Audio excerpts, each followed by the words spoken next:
Hello and welcome to Adarsh academy. देखो, आपके batch का बोर्ड एग्जाम अभी बिल्कुल आने वाला है, ठीक है। एक काम तो बिल्कुल कर लेना। वो क्या करोगे, आप देखो 2020 से लेके 2025 तक का क्वेश्चन पेपर बिल्कुल क्या कर लेना, अटेम्प्ट कर लेना। अब इसमें मैं आपका क्या हेल्प कर सकता हूं, मैं पूरा सॉल्व करके आपको बोर्ड, ये जो इतने डेट के एग्जाम्स हैं वो मैं यूट्यूब पे क्या कर दूंगा, अपलोड कर लेना। अब इसके नोटिफिकेशन के लिए आप इसको सब्सक्राइब कर लेना, सो डैट कि आपके वीडियोस आते रहे। दूसरी बात, देखो अगर आप इतना कर लेते हो तो आप ये समझो 55 to 60 मार्क्स आपने अपना सिक्योर कर लिया है। याद रहे, क्वेश्चंस को याद नहीं करना, अच्छे से समझना है, ठीक है।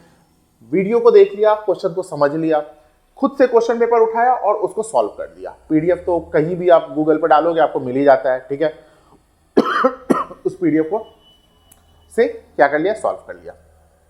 सेकंड थिंग, इसी क्वेश्चन में क्या होगा कि वो वैल्यू को आगे पीछे कर देंगे और सेम टाइप ऑफ क्वेश्चंस आते हैं, जो कि हम लोग तो पिछले 15 साल से यही देखते आ रहे हैं कि भाई कौन सा क्वेश्चन पेपर किस पैटर्न में आता है। तो आप पिछले 5-6 साल का क्वेश्चन पेपर अगर कर लेते हो तो मैं आपको बता रहा हूं, आपने 80 मार्क्स में 55 to 60 मार्क्स का काम कर लिया है, ठीक है।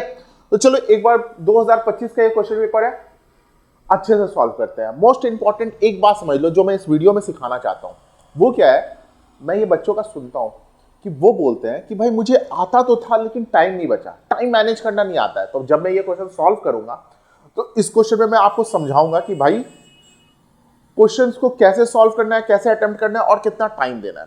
टाइम मैनेजमेंट बहुत क्रूशियल रोल प्ले करता है, बहुत क्रूशियल रोल प्ले करता है, ठीक है। तो चलो इसको सॉल्व करते हैं, ठीक है। एक के बाद एक क्वेश्चन को आप इस तरीके से कर सकते हो कि आप जैसे ही नया क्वेश्चन आया, जैसे 1 के बाद मैं 2 कराऊंगा तो आप वीडियो को ना पॉज कर देना और खुद से अटेम्प्ट करना। फिर मेरे सॉल्यूशंस देख लिए, जो भी आपको टाइम कम लग रहा है उससे आगे बढ़ गए। समझ रहे हो बात को, क्लियर है? चलो आगे बढ़ते हैं, ठीक है। अब क्वेश्चन नंबर 1 से स्टार्ट करते हैं। क्वेश्चन नंबर 1 क्या बोल रहा है, alpha and beta are the zeros of the polynomial. Alpha और बीटा क्या है, जीरोस है, ठीक है। तो भाई हमें क्या कैलकुलेट करना है, हमें कैलकुलेट करना है यहां पे थोड़ा सा ये क्वेश्चन, हमें क्या कैलकुलेट करना है वो जरा देखो। हमें कैलकुलेट करना है alpha plus beta plus alpha beta is equal to कितना दे रखा है, -2/3। ये कंडीशन दे रखा है और हमें क्या कैलकुलेट करना है, के का वैल्यू कैलकुलेट करना है। भाई ये है इक्वेशन, देखो अल्फा प्लस बीटा क्या होता है, -b/a, ठीक है। और अल्फा बीटा क्या होता है, प्रोडक्ट ऑफ फ्रूट्स क्या होता है, c/a। आ जाओ यहां पे, भाई अल्फा प्लस बीटा कितना है, -b, -6/a यानी कि 3 प्लस प्रोडक्ट ऑफ फ्रूट्स कितना है भाई, k/3 और इक्वल टू कितना दे रखा है, -2/3। यहां पे क्या करो, -6 प्लस k और एलसीएम क्या ले लिया, 3 इज इक्वल टू -2/3। 3 से देखो 3 गया और k इक्वल टू क्या आ जाएगा, ये इधर जाएगा तो पॉजिटिव यानी कि 4। तो हमारा ऑप्शन डी क्या है, इसका करेक्ट आंसर है। क्लियर है? चलो क्वेश्चन नंबर 2 की तरफ चलते हैं। अब देखो जैसे क्वेश्चन नंबर 2 आया, आप क्या कर दोगे, वीडियो को पॉज कर दो, अटेम्प्ट करो खुद से और उसके बाद सॉल्व करो, ठीक है। ये जो टाइम मैनेजमेंट है, देखो मैं आपको समझाने के साथ ये टाइम लेके चल रहा हूं। आप जब बोर्ड एग्जाम दे रहे होगे थोड़ी ना आपको किसी को समझाना है, आपको तो सॉल्व करना है। चलो यहाँ पे देखते हैं क्वेश्चन नंबर 2 क्या दे रखा है। x का वैल्यू 1 है, y का वैल्यू 2 है, ये लीनियर इक्वेशन दे रखा है। तो हमें बताना है कि इनमें से कौन सा कंडीशन सही है। सबसे पहले इस इक्वेशन में आता है, ठीक है। भाई x का वैल्यू क्या है, 1 है और y का वैल्यू क्या है भाई, 2 है, plus a is equal to 0 यानी कि 2 - 6 plus a is equal to 0। तो a का वैल्यू कितना आ गया, 4, -4 है, उधर जाएगा तो 4 हो जाएगा, ठीक है। चलो अब उस वाले इक्वेशन में चलते हैं, किस वाले में, इसमें चलते हैं। तो क्या हो जाएगा, 2 × x, x का वैल्यू क्या है भाई, 1 है और प्लस 3 × y का वैल्यू क्या है, 2 - b इक्वल टू 0। तो 2 + 6 इज इक्वल टू b यानी 8 इक्वल टू क्या आ गया, b आ गया। तो भाई साफ साफ पता चल रहा है कि 2 times a is equal to क्या हो जाएगा, b। 2 × 4 इज इक्वल टू 8, ठीक है। चलो नेक्स्ट क्वेश्चन करते हैं। अब ये क्वेश्चन दिख रहा है, फिर से आप पॉज करोगे, फिर से आप खुद से सॉल्व करोगे, ठीक है। चलो, the mid point of the line segment, this and this, तो देखो कहाँ पे लाई करेगा, तो देखो मिड पॉइंट क्या होता है, मिड पॉइंट का जब x कोऑर्डिनेट निकालना रहता है तो हम लोग करते हैं x1 प्लस x2 अपॉन 2, और y कोऑर्डिनेट निकालना रहता है तो y1 प्लस y2 अपॉन 2। तो यहाँ पे करते हैं -4 प्लस 4 अपॉन 2 इक्वल टू 0, और ये क्या हो गया भाई 5 plus 6 upon 2 is equal to आ गया 11/2, जो कि काटा पीटी करके 5.5 आ जाएगा, जो भी आ जाएगा, ठीक है। यहाँ पे देखो x कोऑर्डिनेट 0 है, और x कोऑर्डिनेट जब 0 होता है तो वो पॉइंट कहाँ पे लाई करता है, सबको मालूम है y एक्सिस पे, तो ये क्या हो गया b हो गया। चलो नेक्स्ट क्वेश्चन देखने के पहले अगेन पॉज करो, खुद से अटेम्प्ट करो, अब मैं सॉल्व कराता हूँ, ठीक है। देखो साफ साफ दे रखा है एक्यूट एंगल है। एक्यूट एंगल क्या होता है, एक्यूट एंगल एक ऐसा एंगल होता है जो कि 0 डिग्री से ज्यादा होता है और 90 डिग्री से कम होता है, बात को समझते चलना है। और उसका ये कंडीशन दे रखा है, आपसे थीटा का वैल्यू पूछ रहा है। देखो कितना हलवा क्वेश्चन है, प्यार से होगा। 7 + 4 sin theta is equal to 9, तो 4 sin theta is equal to 9 - 7, 4 sin theta is equal to 2, तो sin theta is equal to 2/4 गया 1/2। बच्चे को पता है sin 30 पे होता है ना, हाफ, तो कितना हो गया भाई इसका आंसर 30 हो गया। चलो नेक्स्ट क्वेश्चन पे चलते हैं। नेक्स्ट क्वेश्चन आइडेंटिटीज, थोड़ा थोड़ा लगेगा, प्यारा प्यारा क्वेश्चन है भाई, देखो कितने प्यार से हो रहा है। देखो ये क्या हो गया tan स्क्वायर थीटा माइनस, इसको ऊपर लेके जाएंगे क्या हो जाएगा sec, सेक होता है ना 1/cos, सेक इंटू सेक कितना आ गया सेक स्क्वायर थीटा। अब देखो यहाँ पे बच्चे क्या गलती करते हैं, फॉर्मूला क्या होता है sec square theta minus tan square theta equal to 1, लेकिन इसको उल्टा कर दिया है, समझ रहे हो। तो ये माइनस अगर कॉमन ले लिया तो क्या हो गया sec square theta minus tan square theta equal to, अब इसका 1 हो गया तो -1 इसका आंसर आ जाएगा। इसका मतलब इसका आंसर कौन सा है, सी है, ठीक है। चलो समझाते हुए कर रहा हूं, ज्यादा जल्दी नहीं जा रहा हूं। आप सॉल्यूशन देखने के पहले जरूर से पॉज करोगे, अटेम्प्ट करोगे, और बाद में पीडीएफ देखो लिख दोगे, क्रोम पे जाके सर्च करते ही हो, ठीक है, कि 2025 का मुझे मैथ्स का क्वेश्चन पेपर चाहिए, आपको पीडीएफ मिल गया, उसका प्रिंट आउट निकाल लेना, खुद से देखो, कोई मोबाइल वगैरह नहीं, उस टाइम मोबाइल को रखो साइड में, लैपटॉप को रखो कहीं और टीवी से तो दूर दूर तक जाओ, ठीक है। पेपर लो, खुद से सॉल्व करना स्टार्ट करो, मैं देखता हूं मार्क्स कैसे नहीं आता है। अरे आना है मेरे भाई, आना है। चलो यहां पे क्या दे रखा है HCF LCM, ठीक है। HCF कितना है m है, और LCM कितना है 9 है, हमें इसका वैल्यू फाइंड करना है। चलो कर लेते हैं, ये कैलकुलेशन वाला क्वेश्चन है, इसमें थोड़ा सा टाइम जाना बनता है भाई। देखो 98 को हम लोग लिख सकते हैं 7 का स्क्वायर इंटू 2, ठीक है। प्राइम फैक्टराइजेशन करोगे अपना वही 98, 2 से किया 49, 7 से किया 7, 7 से किया 1, इस तरीके से समझ लो बात को। अच्छा भाई 28 को क्या लिख सकते हैं, 28 को लिख सकते हैं 2 का 7 इंटू 2 का स्क्वायर, ठीक है। अब देखो बात करते हैं HCF का। HCF क्या करते थे, common factor with lowest power, तो कॉमन फैक्टर 7 और 2 है, तो 7 इंटू 2 और लोएस्ट पावर क्या है 1 1, यानी कितना आ गया 14। LCM क्या होता था, common factor with highest power, ठीक है। तो क्या आ गया भाई 7 का स्क्वायर इंटू 2 का स्क्वायर, यानी कि 49 इंटू 4, जो कि कितना आ गया 196। हमें क्या पूछ रहा है भाई, हम अच्छा ये HCF को क्या माना है m लेना है, यानी m का वैल्यू कितना आ गया 14, और LCM को क्या लेना है n लेना है, इसका वैल्यू कितना आ गया 196। हमें क्या निकालना है n - 7n, तो n 196 माइनस 7n, यानी कि 7 इंटू 14, 196 माइनस 7 इंटू 14 होता है आपका 98। तो भाई हमारा आंसर क्या आ जाएगा 98 आ जाएगा। तो ऑप्शन नंबर सी, तरीके के साथ समझा रहा हूं, ठीक है। तो कॉन्सेप्ट को भी समझना है कि भाई मैं कैसे कैलकुलेट कर रहा हूं। अब इसी 98 की जगह पे कुछ वो 104 दे दे, 108 दे दे, तो कंफ्यूज नहीं होना है, कर देना है।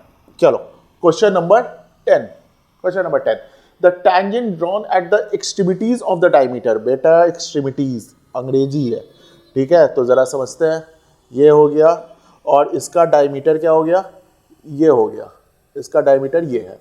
अब क्या बोल रहे हैं, the tangent drawn at the extremities, इसका एक्सट्रीमिटीज क्या हो गया, एक ये कोना और एक कोना, एक्सट्रीम पॉइंट। ठीक है, तो मैं एक्सट्रीमिटीज पे टैंजेंट ड्रॉ करता हूं। लो भाई, एक ऐसे ड्रॉ कर दिया और एक ऐसे ड्रॉ कर दिया। अब बिना कुछ बोले हुए अपने मन मंदिर में झांको और देखो, ये दोनों देखने से पैरेलल नहीं लग रहा है, सबको लग रहा है, तो ऑप्शन नंबर ए। ठीक है, क्या हो गया, पैरेलल हो गए।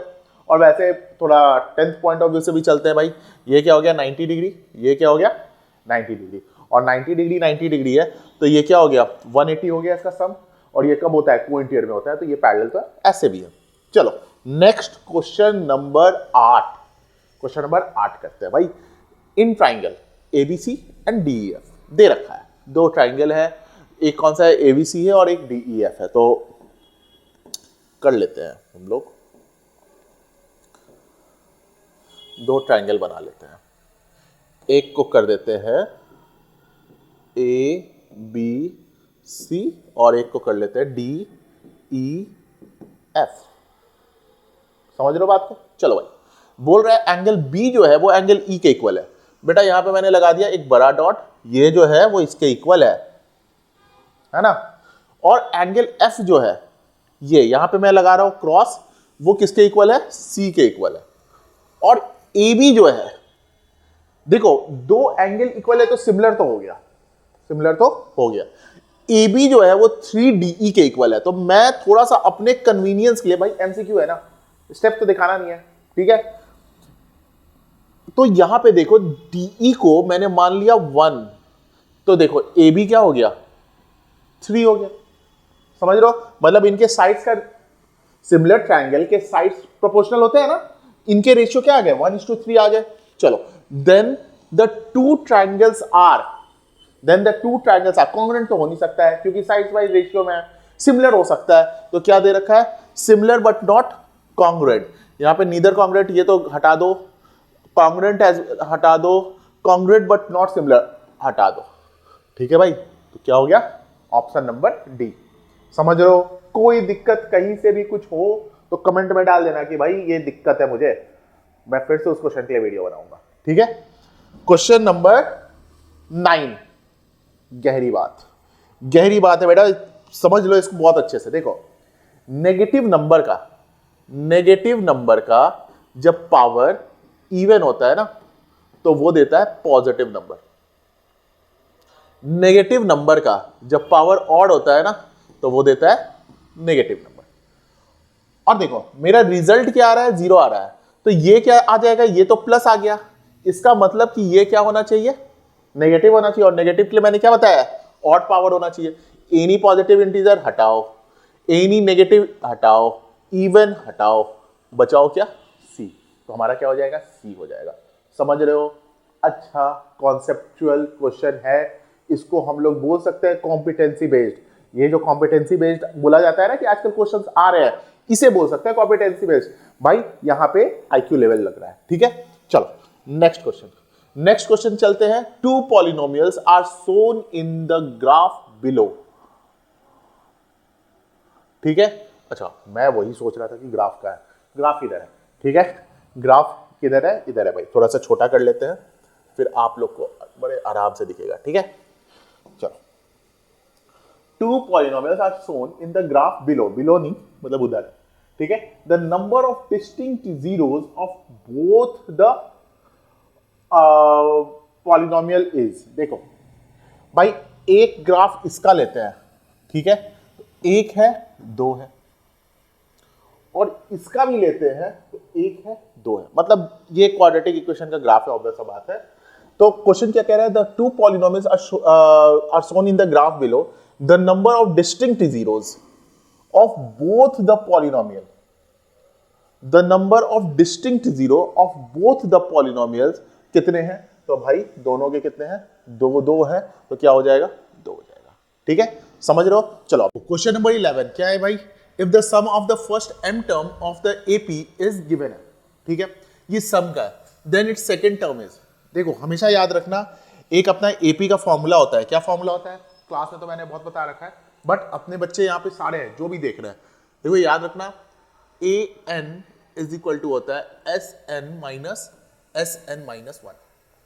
ये जैसे मान लेते हैं हमें सेकेंड टर्म यहां पे निकालना है, तो मैं क्या लिखूंगा, A2 क्या हो जाएगा, sum of two term minus sum of first term.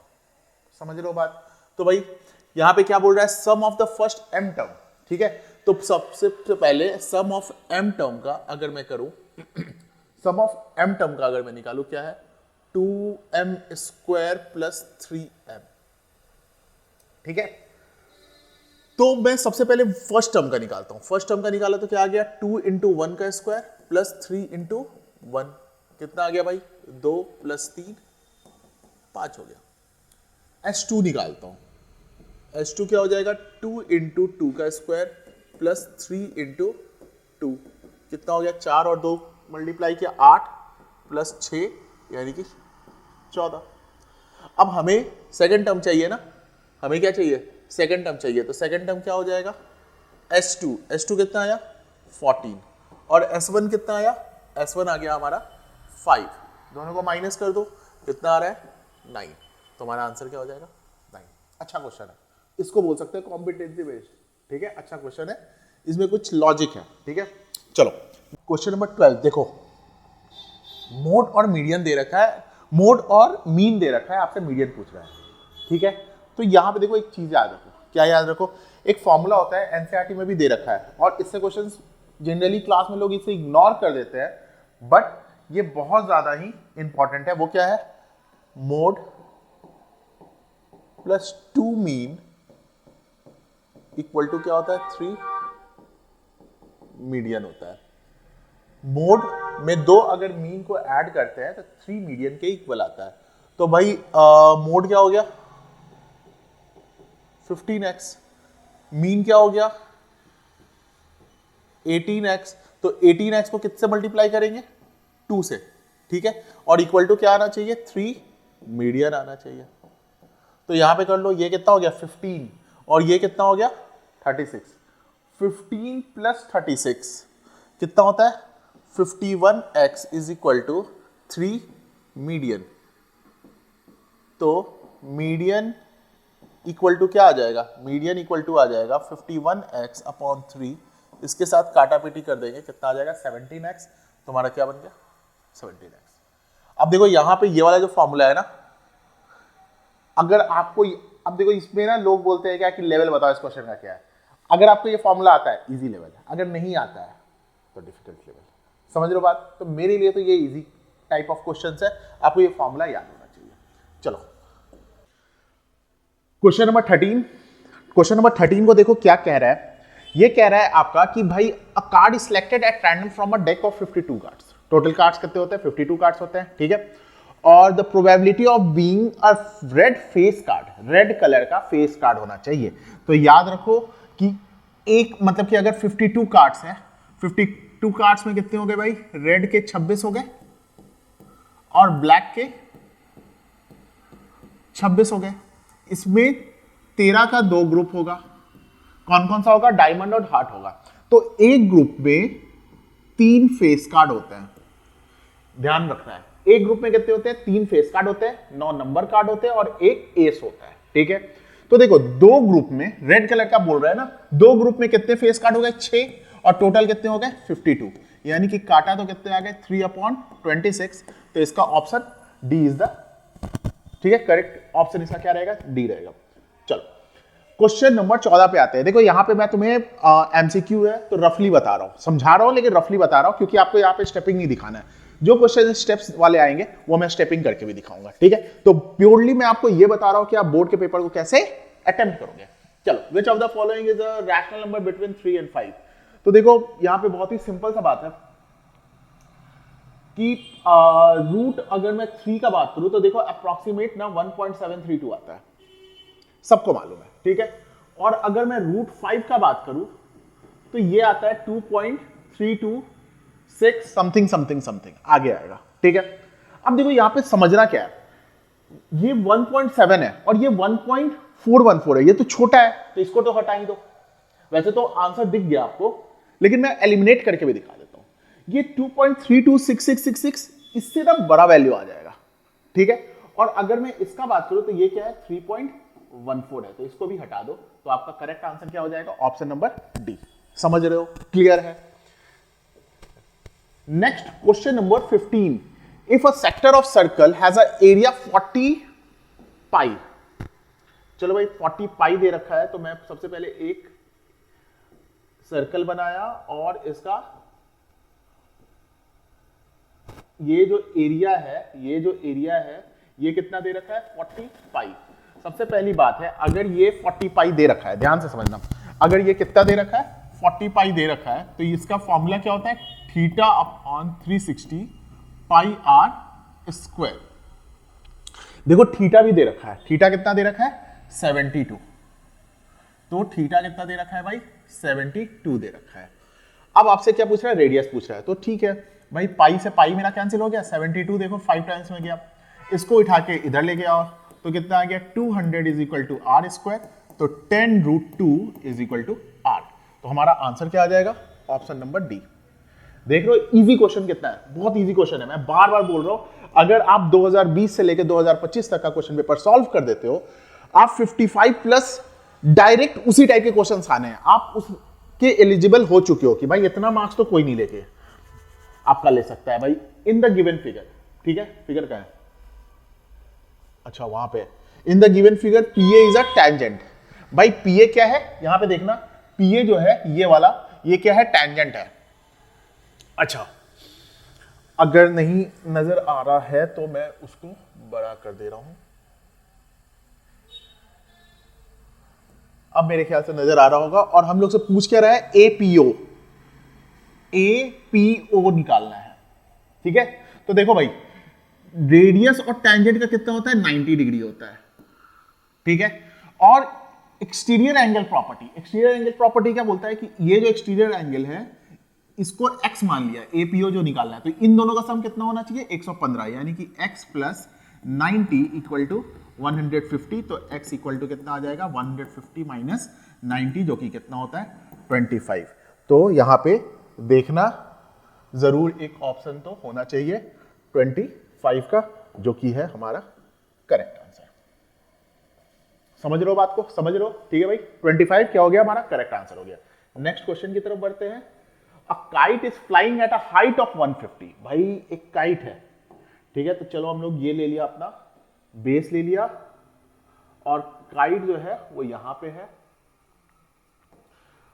और ये हो गया अपना काइट हो गया, flying at a height of 150, तो हमारा ये क्या आ गया 150 आ गया। It is attached to a string incline at an angle 30 degree. ठीक है भाई, एक स्ट्रिंग से इसको कनेक्ट किया, और ये कितने डिग्री पे कनेक्ट हो रखा है, तो ये हो रखा है 30 डिग्री पे। The length of the string, यानी कि लेंथ ऑफ द स्ट्रिंग यही हो गया ना, ऐसे करके अगर पतंग को हम लोग क्या कर रहे हैं, तो ये हमारा क्या हो गया स्ट्रिंग का लेंथ हो गया, यही तो पूछ रहा है, तो इसको मान लेते हैं x। तो देखो परपेंडिकुलर अपॉन हाइपोटेन्यूज कौन सा होता है, साइन होता है, तो साइन कितना ले लेंगे, साइन 30 डिग्री। परपेंडिकुलर कितना है 150, और हाइपोटेन्यूज को क्या मान लिया x मान लिया, साइन 30 का value 1/2 is equal to 150 upon x, तो x का वैल्यू कितना आ जाएगा 300। तो हमारा आंसर क्या हो जाएगा ऑप्शन बी। क्लियर है, समझ रहे हो। नेक्स्ट क्वेश्चन की तरफ चलते हैं भाई। A pipe of wire 20 centimetre long, एक pipe of wire 20 centimetre long is bent into the form of an arc of a circle of radius. तो सबसे पहली बात है, यहां पे आपको लेंथ ऑफ द आर्क का फॉर्मूला पता होना चाहिए। ठीक है, लेंथ ऑफ द आर्क का फॉर्मूला पता होना चाहिए। तो लेंथ ऑफ एन आर्क का फॉर्मूला होता है थीटा अपॉन 360, और साथ में क्या आता है 2 पाई आर आता है। थीटा अपॉन 360 और 2 पाई आर आता है, और लेंथ कितना दे रखा है 20 दे रखा है, इज बेंट इन द, और रेडियस देखो कितना दे रखा है, रेडियस दे रखा है 60 अपॉन पाई। तो हम लोग क्या करेंगे, थीटा अपॉन 360 और 2 पाई, आर की जगह पे क्या रख देंगे 60 अपॉन पाई। देखो पाई से पाई गया, 60 से ये 6 बार में गया, और ये जो है 3 बार में गया, यानी थीटा इज इक्वल टू, इस 3 को इससे मल्टीप्लाई कर देंगे तो कितना आ गया 60 डिग्री। तो हमारा आंसर क्या है बी है। बहुत ही इजी क्वेश्चन है, बहुत ही इजी क्वेश्चन है ना। नेक्स्ट क्वेश्चन करते हैं। नेक्स्ट क्वेश्चन, अच्छा, असर्शन एंड रीजन, समझना बात को। देखो जरा पहले मतलब समझ लेते हैं, ये बोल क्या रहा है कि अगर असर्शन ट्रू है और रीजन भी ट्रू है और साथ में सही एक्सप्लेनेशन है तो हम लोग ए को चूज करेंगे, ठीक है।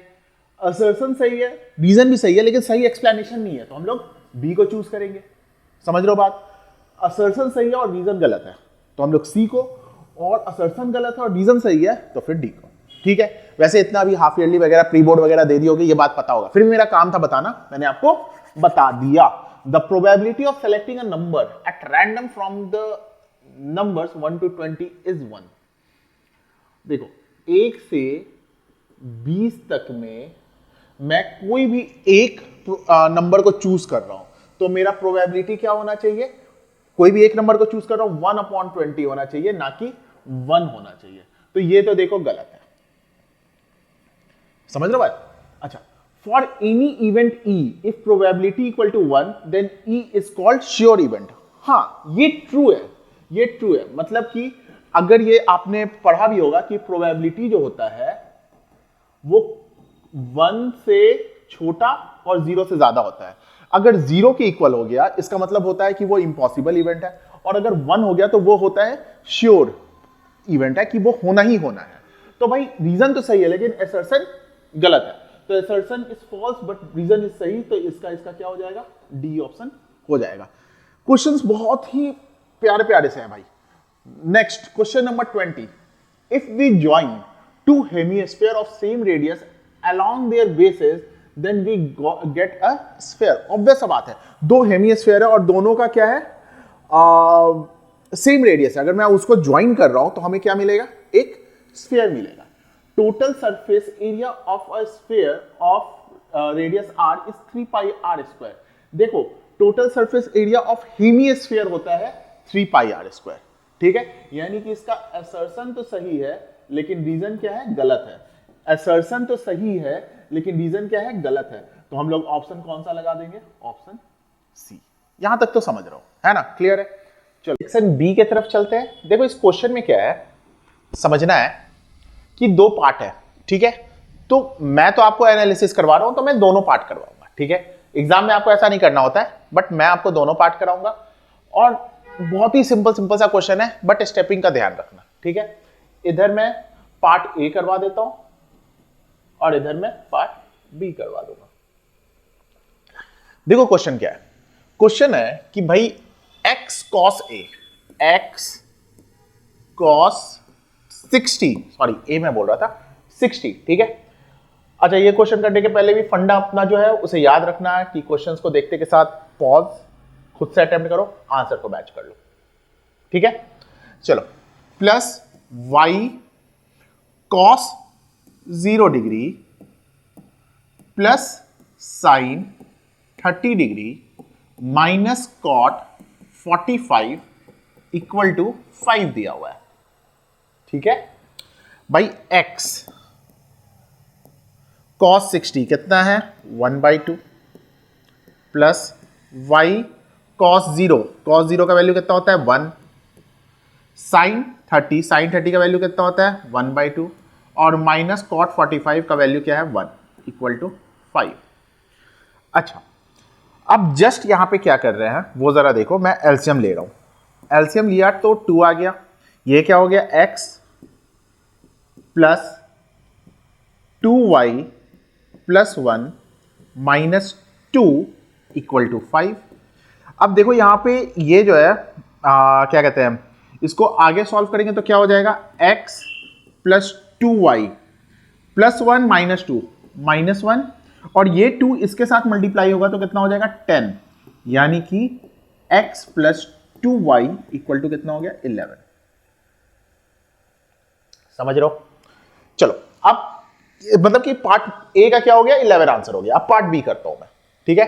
tan 60 का वैल्यू क्या होता है भाई, tan 60 का वैल्यू होता है √3, ठीक है, अपॉन में sin 60 का वैल्यू क्या होता है, √3/2, तो √3/2 का स्क्वायर है, और यहां पे भी क्या है, tan 60 का स्क्वायर है, और cos 30 क्या होता है? cos 30 होता है आपका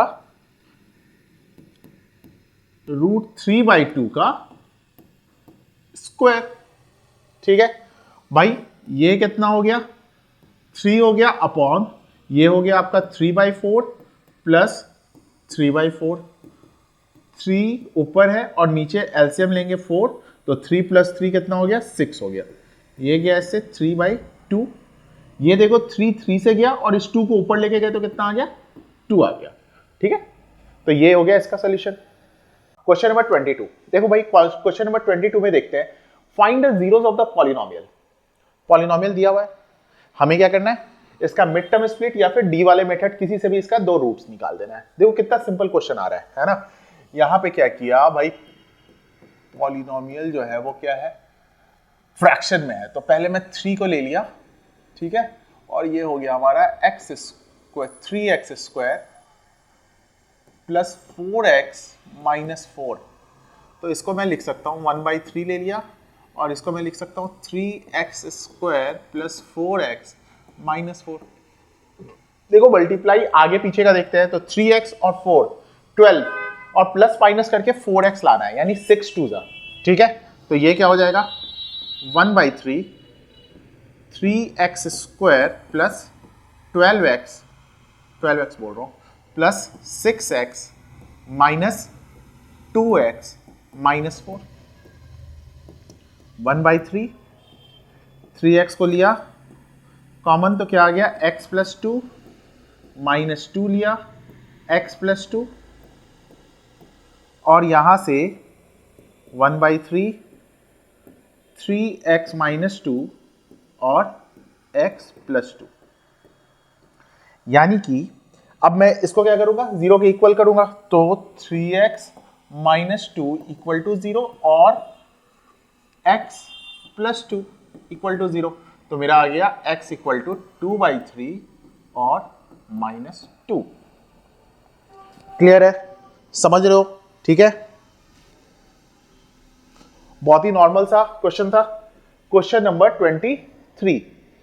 देखो क्या बोल रहा है, the coordinate of the centre दे रखा है, फाइंड द वैल्यू या फिर वैल्यूज, एक से ज्यादा वैल्यू आ सकता है, ऑफ ए हमें बताना है। If the circle passes through the 11, -9 and has diameter. अच्छा भाई ठीक है, तो सबसे पहले एक फिगर बना लो। फिगर बनाने से तुम्हारा ना आधा प्रॉब्लम ऐसे ही सॉल्व हो जाएगा।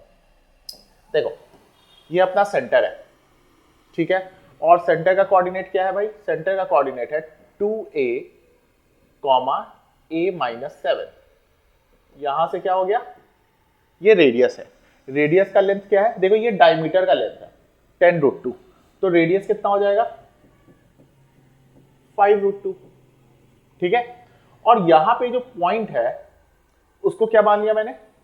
11, -9। इस पॉइंट को O ले लिया और इसे A ले लिया। अब देखो तुम्हें भी समझ में आ चुका है कि भाई जब डिस्टेंस दिया हुआ है तो हम लोग कौन सा फॉर्मूला लगाएंगे? डिस्टेंस फॉर्मूला ही लगाएंगे।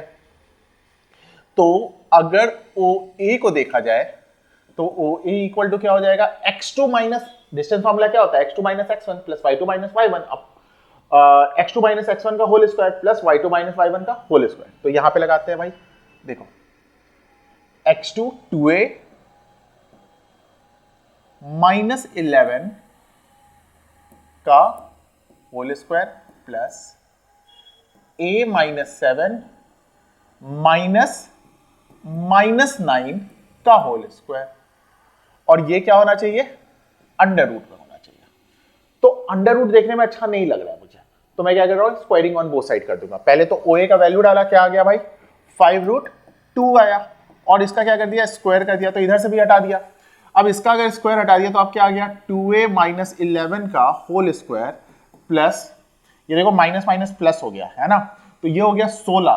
16 में से सॉरी, ये हो गया 9, 9 में से 7 गया तो 2, यानी कि a + 2 का स्क्वायर। अब ये सॉल्व करना है, बहुत ही इजीली हो जाएगा। करते हैं भाई। 5 का square 25 × 2 50 equal to 4a² plus 121 minus 44a।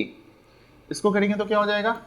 a² plus 4 और साथ में क्या आ गया +4a, ये क्या हो जाएगा भाई 50 इक्वल टू 4a² और a² कितना आ गया 5a²। 44 में से 4 गया तो कितना आ गया -40a, और 121 +4 कितना हो गया 125। भाई देखो मैं इसको भी इधर उठा के ला रहा हूं तो क्या हो गया 5a² -40a, और 50 को उधर लेके गए तो माइनस हो जाएगा, कितना हो जाएगा +75 इक्वल टू 0। 5 कॉमन लेके छोटा कर देते हैं तो कितना आ गया भाई a² -8a +15 इक्वल टू 0। आगे बढ़ते हैं, देखो माइनस मतलब 5 3 15 हो गया, तो यहां पे क्या आ गया a² -5a -3a +15 equal to 0। तो यहां से a को कॉमन लिया तो क्या आ गया a -5, और -3 कॉमन लिया तो क्या आ गया a -5 इक्वल टू 0। अब a -5 और a -3 इक्वल टू 0, तो a का वैल्यू हमारा 3 और 5 आ गया। ये क्या है हमारा सोल्यूशन है। अब आपका मार्क्स कोई भी कहीं से नहीं काट सकता है। क्लियर है? चलो नेक्स्ट क्वेश्चन की तरफ चलते हैं। क्वेश्चन नंबर 24, जरा देखो क्या दे रखा है कि भाई ट्राइंगल एबीसी, ध्यान से समझना, ट्राइंगल एबीसी जो है वो सिमिलर है पीक्यूआर के। ठीक है, देखो अगर आपका कॉन्सेप्ट क्लियर है, अगर आपका बेस क्लियर है, अगर आपने जब ये चैप्टर स्टार्टिंग में किया है उसको बड़ा ही अच्छे से समझा है, कुछ भी क्वेश्चन में जान नहीं है। यहाँ पे देखो क्या दे रखा है, मैं पार्ट ए अभी कर रहा हूं, मैं पार्ट ए कर रहा हूं। क्या दे रखा है भाई, triangle ABC is similar to triangle PQR. ठीक है, अब इसमें जो है क्या होता है, A B upon P Q, B C upon Q R, और A C upon P R. ये बात हमें मालूम होती है पहले से, ये बात क्लियर होती है। भाई क्या क्या दे रखा है, ए बी दे रखा है 6 अपॉन, तो हम लोग से पी क्यू नहीं पता है। ठीक है, BC कितना दे रखा है 4, तो QR हमें नहीं पता है, और AC कितना दे रखा है 8, और PR कितना दे रखा है 6। तो भाई मैं पहले इन दोनों को यूज करता हूं और QR निकाल लेता हूं। तो क्या आ गया भाई 4 upon QR is equal to 8 upon 6। ये गया इसे 2 बार में और ये गया इसे 3 बार में, यानी कि QR का वैल्यू कितना आ गया 3 आ गया। सिमिलरली इसे और इसे मैं कर रहा हूं तो क्या हो गया भाई, ये हो गया 6 upon P Q equal to 8 upon 6, यानी कि 36 is equal to 8 P Q. तो पी क्यू कितना आ गया, पी क्यू आ गया हमारा 4.5। 4.5, तो देखो यहां पे इन्हीं दोनों का सम निकालना था, कितना आ गया भाई, पी क्यू कितना आ गया 4.5, और क्यू आर कितना आ गया 3 आ गया। तो हमारा आंसर क्या हो जाएगा 7.5 सेंटीमीटर। समझ रहे हो? चलो इसका सेकंड पार्ट करते हैं। सेकंड पार्ट क्या है कि हमें शो करना है कि PQS जो है वो सिमिलर है किसके, TQR के। तो एक बात समझो, देखो यहां पे दे रखा है angle 1 is equal to angle 2। अगर एंगल 1 एंगल 2 के इक्वल है तो मैं ये कह सकता हूं कि PQ is equal to PR। क्यों भाई, side opposite to equal angle. कोई दिक्कत वाली बात नहीं है। अब जरा इधर आ जाओ, इधर क्या दे रखा है QR, ये गिवन है QR upon QS equal to QT upon PR। QR की जगह पे QR रहने देते हैं, QS है ना, QS की जगह पे QS रहने देते हैं भाई, is equal to QT but P R देखो हमने प्रूफ किया है कि ये जो पी आर है वो किसके इक्वल है, पी क्यू के इक्वल है, तो पी क्यू के इक्वल कर दिया, पी आर की जगह पे मैंने क्या लिख दिया, पी क्यू। अब जरा ध्यान से देखो, Q R upon Q S, Q T upon Q P, तो बाई कन्वर्स ऑफ बीपीटी मैं ये कह सकता हूं कि भाई क्या कहते हैं, P S is parallel to T R. ठीक है, हमने दिखा दिया कि ये जो है इसके क्या है, पैरेलल है। अब आ जाओ, in triangle P Q S and P Q R, angle Q क्या है, एंगल क्यू के इक्वल है, और एंगल एस किसके इक्वल हो गया, एंगल आर के। एंगल एस किसके इक्वल हो गया, एंगल आर के। तो मैं कह सकता हूं ना कि triangle P Q S is similar to triangle T Q R by A criteria, by A criteria. समझ रहे हो सेकेंड वाला पार्ट? अगर मैं रहता आपके जगह पे और ये दोनों में ऑप्शन आता तो मैं ऊपर वाला करता, क्योंकि सेकेंड वाला थोड़ा सा सोचना है, डिफिकल्ट नहीं है, थोड़ा सा सोचना है। चलो आगे बढ़ते हैं। क्या बोल रखा है भाई, a person is standing at P. अच्छा, एक बंदा है जो कि पी पे खड़ा है, पी अब तक कहां हो गया, यहां पे, outside a circle ground at a distance 26 metre from the centre. ये कितना हो गया, 26 मीटर हो गया। He found that his distance from the point A and B on the ground are 10-10. यहां से 10 और 10 है, ठीक है, क्लियर है। फाइंड द रेडियस, हमें क्या फाइंड करना है, रेडियस। देखो हम लोग को मालूम है कि टेंजेंट जो होता है वो रेडियस से क्या होता है, 90 डिग्री होता है। तो क्या लिखेंगे भाई, as we know tangents is perpendicular to radius, तो in triangle OAP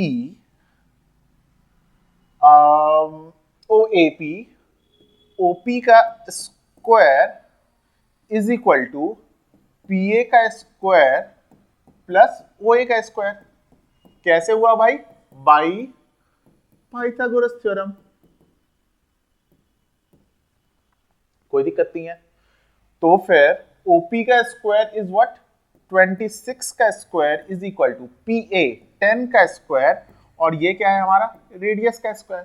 तो मैं ये कह सकता हूं रेडियस का स्क्वायर इज इक्वल टू 676। 26 का स्क्वायर कितना होता है, 676, और ये इधर आएगा तो -100, यानी कि रेडियस का square is equal to 576। Therefore, radius is equal to ±24 meter. But radius can't be negative. Therefore, so r equal to 24 meter. Easy question कहेंगे इसको, easy question कहेंगे। इसका solution आपके पास है। देखो मैं हर क्वेश्चन के पहले आपको लगभग बता देता हूं, क्वेश्चन देखते के साथ ये नहीं कि सोल्यूशन देखना स्टार्ट कर दिया, आराम से बेड पे बैठे हुए आराम से सोल्यूशन चल रहा है, नहीं, पहले आप उसको खुद से अटेम्प्ट करो, और जब देख लो कि भाई मेरे से सही आंसर आ रहा है, अच्छी बात है, नहीं हो रहा है तो फिर मेरा सोल्यूशन चल ही रहा है। ठीक है, next question. Now question number 26। देखो 26 में क्या दे रखा है कि भाई ये फिगर गिवन है जो कि वहां पे गिवन है, और बोल रहा है O इज द सेंटर। ये क्या है, O जो है यहां पे सेंटर है, and BCD is a tangent. ये वैसे दिखने से ही पता चल रहा है कि यहां पे ये क्या है, टेंजेंट है। हमें प्रूफ करना है कि angle BAC plus ACD, BAC यानी कि BAC कौन सा हो गया, BAC ये वाला एंगल, इसको x में कर देता हूं, और ACD इसे मैं क्या कर दिया, y कर दिया। ठीक है, ये हमें प्रूफ करना है कि ये 90 डिग्री है। देखो बहुत इजी है, क्या करेंगे भाई, आ जाते हैं इन ट्राइंगल OCA में आ जाते हैं, OCA में आ जाते हैं। देखो OC जो है वो किसके इक्वल है? OA के इक्वल है। क्यों भाई? क्योंकि दोनों के दोनों रेडियस है। ठीक है, तो अगर ये x है तो ये भी क्या हो जाएगा? x हो जाएगा। मतलब कि हम लोग लिख सकते हैं angle OCA equal to OAC। समझ रहे हो बात? ठीक है। अच्छा, अब जरा देखना है कि भाई अगर ये टैंजेंट और स्ट्रेट है तो हम लोग ये कह सकते हैं ना कि angle BCO plus angle OCA plus angle OCA plus angle ACD equal to क्या होगा? 180 डिग्री। क्यों भाई? इसका रीजन क्या हो गया? तो angle on a straight line, एक लाइन पे जो तीनों एंगल है उसका सम क्या होगा? 180 डिग्री। अब जरा देखो BCO, जरा BCO को देखो, ये रेडियस है और ये टेंजेंट है, क्या होता है? 90 डिग्री। 90 डिग्री लिख दिया। प्लस OCA किसके इक्वल है? OAC के इक्वल है। OAC plus ACD equal to 180 degree. तो मेरा आ गया कि OAC plus ACD equal to, इसको इधर लेके आया, 90 डिग्री। और ये क्या हो गया? प्रूव्ड। क्लियर है? नाउ 26 का सेकेंड पार्ट देखो। 26 का सेकेंड पार्ट क्या बोल रहा है कि prove that opposite sides of a quadrilateral circumscribing a circle subtend supplementary angle at the center। सबसे पहले मैं फिगर बनाता हूं और उसके बाद समझाता हूं। देखो, ये मैंने बनाया सर्कल और अब मैं कर रहा हूं इसको सर्कमस्क्राइब एक क्वाड्रिलेटरल से।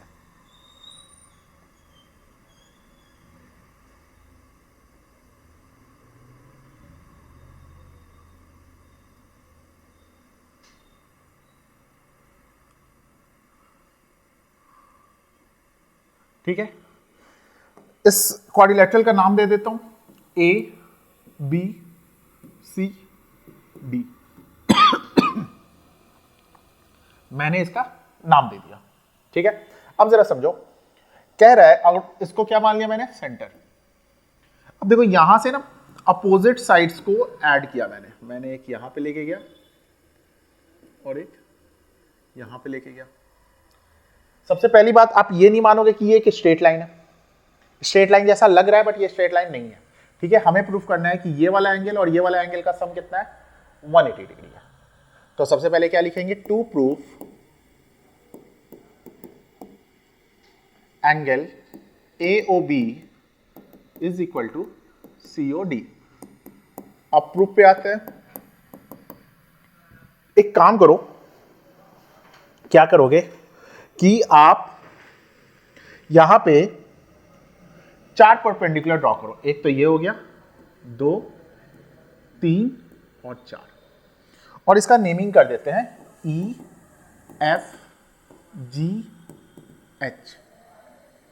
अब देखो करना क्या है, यहां पे देखोगे 8 एंगल बन रहे हैं। इस 8 एंगल का भी नाम कर दो। क्या कर देते हैं भाई? 1 2 3 4 5 6 7 8।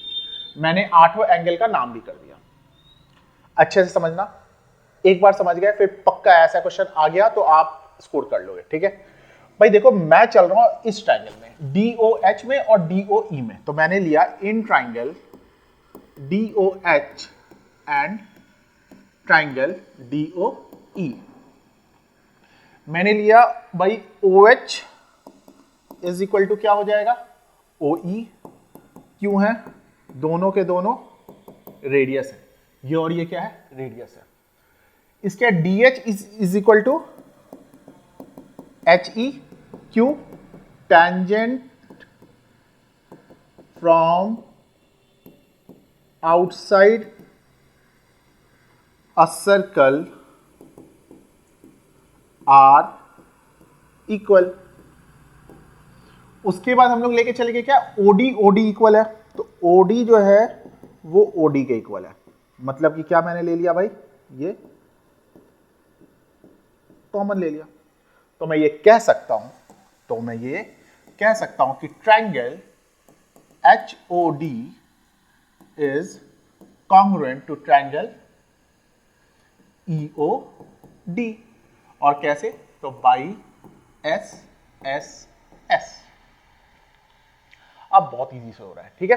चलो भाई, अगर यहां तक हो रहा है तो बाई CPCT मैं ये भी कह सकता हूं कि एंगल 1 किसके इक्वल है?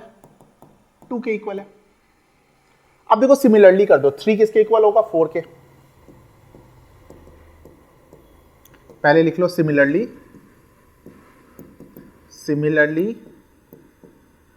एंगल 3 किसके इक्वल है? एंगल 4 के। एंगल 5 किसके इक्वल है? एंगल 6 के। और एंगल 7 किसके इक्वल है? एंगल 8 के। कर दिया, क्योंकि हर ट्रायंगल को करना बहुत लेंदी हो जाएगा और मार्क्स मिल कितना रहा है? 3 मार्क्स मिल रहा है, तो उसके लिए ये इतना काम ठीक है। आप क्या लिखेंगे? Angle 1 plus angle 2 plus angle 3 plus angle 4 plus angle 5 plus angle 6 plus angle 7 plus angle 8 कितने के इक्वल है भाई? 360 डिग्री के इक्वल है। 360 डिग्री के इक्वल है ना? तो अब देखो यहां पे करना क्या है, एंगल 1 किसके इक्वल आया? एंगल 2 के। तो क्या मैं इसको लिख सकता हूं, इन दोनों को मिला के व्हाइट कलर से लिख दे रहा हूं, 2 एंगल 2। 3 किसके इक्वल है? देखो 4 के, तो मैं लिख सकता हूं 2 एंगल 3 प्लस 5 किसके इक्वल है? 6 के, तो मैं लिख सकता हूं 2 एंगल 6। और 7 किसके इक्वल है? 8 के, तो मैं इसे लिख सकता हूं plus 2 angle 8 equal to 87। 2 angle 7 equal to 360। मैंने 2 सब में से कॉमन ले लिया, तो क्या आ गया? Angle 2 plus angle 3 plus angle 6 plus angle 7 equal to 360। ये 2 से इसको कट किया, कितना आ गया? 180। तो एंगल 2 प्लस एंगल 3 है क्या? DOC। एंगल 6 प्लस एंगल 7 है क्या? AOB। और इक्वल टू कितना हो गया? 180 डिग्री। Hence proved. समझ रहे हो? क्वेश्चन अच्छा है, प्रैक्टिस जरूर कर लेना, ठीक है। चलो नेक्स्ट क्वेश्चन की तरफ चलते हैं। क्वेश्चन नंबर 27, ठीक है। 27 का ए पार्ट करते हैं, फिर 27 का बी पार्ट कर लेंगे। तो चलो भाई ए पार्ट की तरफ चल रहे हैं। क्या दे रखा है? देखो, एक हमेशा याद रखो कि जब टैन, कॉसेक, सेक ये सब में दिया रहे, आप सब चीज को साइन कॉस में चेंज कर दो, आपका काम बन जाएगा। वो मैं दिखा रहा हूं कैसे बनेगा। Tan is what? मैं 27 का ए कर रहा हूं, LHS क्या है वो जरा देखो। मैं यहां से चल रहा हूं, क्या है? Sine theta upon cos theta upon, इसे क्या लिख सकता हूं? 1 minus cos theta upon sine theta, ठीक। प्लस इसे मैं क्या लिखूंगा? Cos theta upon sine theta और upon 1 minus sine theta upon cos theta. ये वैसे एनसीईआरटी में भी क्वेश्चन है, एनसीईआरटी में भी ये क्वेश्चन है। तो वही यहां से मैं अगर चलता हूं तो क्या हो जाएगा? Sign theta upon cos theta upon, LCM लिया तो क्या आ गया? Sine theta minus cos theta upon sine theta. अब देखो इसे मैंने क्या लिखा? Cos theta upon sine theta upon में ये क्या हो जाएगा? Cos theta minus sine theta और अपॉन में क्या आ गया? Cos theta. चलो भाई एक स्टेप और आगे बढ़ते हैं। इसको ऊपर लेके गए, क्या हो गया? साइन स्क्वायर थीटा अपॉन, ये देखो कॉस थीटा के साथ मल्टीप्लाई हो रहा है, क्या हो गया? Cos theta into sine theta minus cos theta. अब देखो यहां पे एक बात समझना है, sine theta minus cos theta, लेकिन यहां पे क्या है? Cos theta minus sine theta. मैं बराबर बनाना चाहता हूं तो मैं माइनस कॉमन ले रहा हूं, तो इस प्लस को मैंने क्या बना दिया? माइनस। और देखो ये कॉस ऊपर गया तो क्या हो गया? Cos square theta upon sine theta into sine theta minus cos theta. किसी के मन में आ रहा है कि cos theta minus sine theta था, फिर से बता दो, मैंने माइनस कॉमन लिया, इस प्लस को मैंने माइनस बना दिया, और ये देखो सेम सेम सा हो गया। अब मैं एलसीएम ले लूंगा, मैं एलसीएम ले रहा हूं, मेरा एलसीएम क्या आ गया, मेरा एलसीएम आ गया sine theta into cos theta into sine theta minus cos theta. इसको इधर, ये वाला साइन इधर मल्टीप्लाई होगा तो क्या हो जाएगा, साइन क्यूब थीटा, ये वाला कॉस इधर मल्टीप्लाई होगा तो क्या हो जाएगा, cos cube theta. A cube minus B cube class 9 identities में सबने याद किया था और सबको याद भी होगा। A cube minus B cube का फॉर्मूला क्या होता है भाई, ये होता है A minus B into A square plus A B बोले तो sine theta cos theta plus cos square theta upon ये क्या है, साइन थीटा कॉस थीटा, और ये क्या है भाई, ये मल्टीप्लाई में है और यहाँ पे माइनस में है, यानी कि sine theta minus cos theta. ये देखो इसके साथ गया, ठीक है, और sine square theta plus cos square theta यहाँ पे क्या हो गया, 1 plus sine theta cos theta upon sine theta cos theta. देखो मैं इसको अलग अलग लिख रहा हूँ, क्या लिखूंगा, 1 upon sine theta cos theta और plus sine theta cos theta upon sine theta cos theta. तो देखो ये तो कट गया, इधर जरा देखो 1 अपॉन साइन थीटा को क्या लिखते हैं, कॉसेक थीटा, 1 अपॉन कॉस को क्या लिखते हैं, सेक थीटा, और प्लस 1 जो कि हमें RHS में प्रूफ करना था। ये क्या हो गया हमारा सॉल्यूशन कंप्लीट, ठीक है, समझ रहे हो बात। अब भाई देखो इसका सेकंड पार्ट करना है, तो जिनको भी इसे कॉपी करना है वो अपना स्क्रीनशॉट लेके कॉपी कर लेना, वीडियो को पॉज करके कॉपी कर लेना, क्योंकि मुझे इसी पे भी पार्ट सेकंड भी करना है सॉल्व, तो मैं इसको इरेज कर रहा हूं, ठीक है।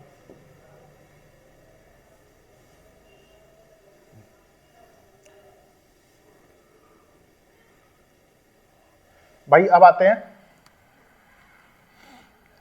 सेकंड पार्ट पे, 27 का बी। देखो क्या है, जस्ट एलसीएम ले लो, क्या दे रखा है, साइन ए प्लस कॉस बी, तो मैं यहां पे एलसीएम ले रहा हूं, क्या एलसीएम ले रहा हूं, sign A minus cos A, और ये क्या हो गया, sign A plus cos A. ये इसके साथ मल्टीप्लाई होगा तो क्या हो जाएगा, sign A plus cos A का होल स्क्वायर, ये इसके साथ मल्टीप्लाई होगा तो क्या हो जाएगा, sign A minus cos A का होल स्क्वायर। कोई दिक्कत नहीं है, ठीक है। चलो इसका ब्रैकेट ओपन करते हैं, क्या हो जाएगा, sine square A plus cos square A plus 2 sign A cos A. इसका करेंगे क्या हो जाएगा, sine square A plus cos square A minus 2 sign A cos A upon A minus B A plus B, तो ये क्या हो गया, साइन स्क्वायर ए माइनस कॉस स्क्वायर ए, ठीक है। अब देखो ये तो माइनस प्लस गया, अब ये देखो साइन स्क्वायर ए प्लस कॉस स्क्वायर ए कितना होता है, 1, साइन स्क्वायर ए प्लस कॉस स्क्वायर ए कितना हो गया, 1, 1 प्लस 1। नीचे देखो हमें क्या चीज मिलाना है, साइन मिलाना है, तो मैं इस कॉस को चेंज कर रहा हूं, क्या चेंज कर रहा हूं, साइन स्क्वायर ए माइनस 1 माइनस साइन स्क्वायर ए, क्या हो गया भाई, 2 अपॉन साइन स्क्वायर ए माइनस 1 प्लस साइन स्क्वायर ए, क्या हो गया भाई, 2 अपॉन 2 साइन स्क्वायर ए माइनस 1। ये अपना क्या हो गया, आंसर हो गया। अब देखो यहां पे अगर कोई मुझसे पूछे कि इस दोनों क्वेश्चन में, क्योंकि आपको तो कोई एक ही अटेम्प्ट करना है, तो नीचे वाला क्या है, ज्यादा इजी क्वेश्चन है, आप इसको ज्यादा इजीली सॉल्व कर सकते हो, ठीक है। ये हो गया 27 का बी। चलो नेक्स्ट क्वेश्चन की तरफ चलते हैं, क्या है वो जरा समझो। यहां पे दे रखा है कि find the ratio in which the y axis divides the line segment joining 5, 6 and -1, -4 and also find the point of the intersection। मतलब कि जरा समझना, एक पॉइंट है, मतलब कि एक लाइन है और इसके कोऑर्डिनेट्स क्या दे रखे हैं, 5,6 ए, और बी को ले लेते हैं -1, -4। ठीक है, अब कोई एक पॉइंट है P जो कि कहां पे लाई करता है, तो y एक्सिस पे। देखो y एक्सिस पे कोई भी पॉइंट लाई करता है, इसका मतलब समझना कि उसका कोऑर्डिनेट क्या होता है, 0, y होता है। y एक्सिस पे कोई भी पॉइंट लाई करता है, इसका मतलब क्या होता है, 0, y एक्सिस पे लाई कर रहा है तो उसका x कोऑर्डिनेट 0 होगा, और x एक्सिस पे लाई करेगा तो उसका y कोऑर्डिनेट 0 होगा। इस साल यानी 2025 में अगर वो y एक्सिस से इंटरसेक्ट करवा रहा है तो हो सकता है 2026 में वो किससे इंटरसेक्ट करवा दे, x एक्सिस से इंटरसेक्ट करवा दे। तो ये आपको बात, कॉन्सेप्ट थोड़ा ध्यान में रखना है। ठीक है, चलो भाई, तो हमने सबसे पहले क्या करना है, let the ratio B k:1। क्या होता है, अगर मैं x का लेके चलूं तो मैं x का क्यों लेके चल रहा हूं, क्योंकि इसका वैल्यू मुझे पता है 0 है। क्या होता है भाई, m1x2 plus m2x1 upon m1 plus m2। क्या रेशियो है भाई, k:1 plus 1 into 5 upon k plus 1 equal to 0। इसको इधर लेके गए, 0 हो गया, इक्वल टू -k प्लस 5, यानी कि k का वैल्यू क्या आ गया, 5। So ratio will be 5:1। यहां तक तो दिक्कत नहीं होना चाहिए। ठीक है, रेशियो हमारा आ गया। अब बोल रहे हैं वैल्यू भी फाइंड करो, तो y का वैल्यू फाइंड करना है। तो y के लिए क्या होता है हमारा फॉर्मूला,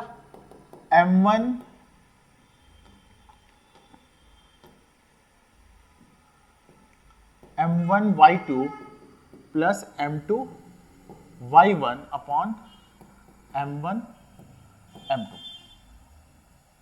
ठीक है, देखो m1 हमारा क्या है, 5 है, 5 इंटू -4 प्लस 1 इंटू 6, और नीचे क्या आ जाएगा, रेशियो अपॉन 6, यानी कि ये कितना हो गया, 20।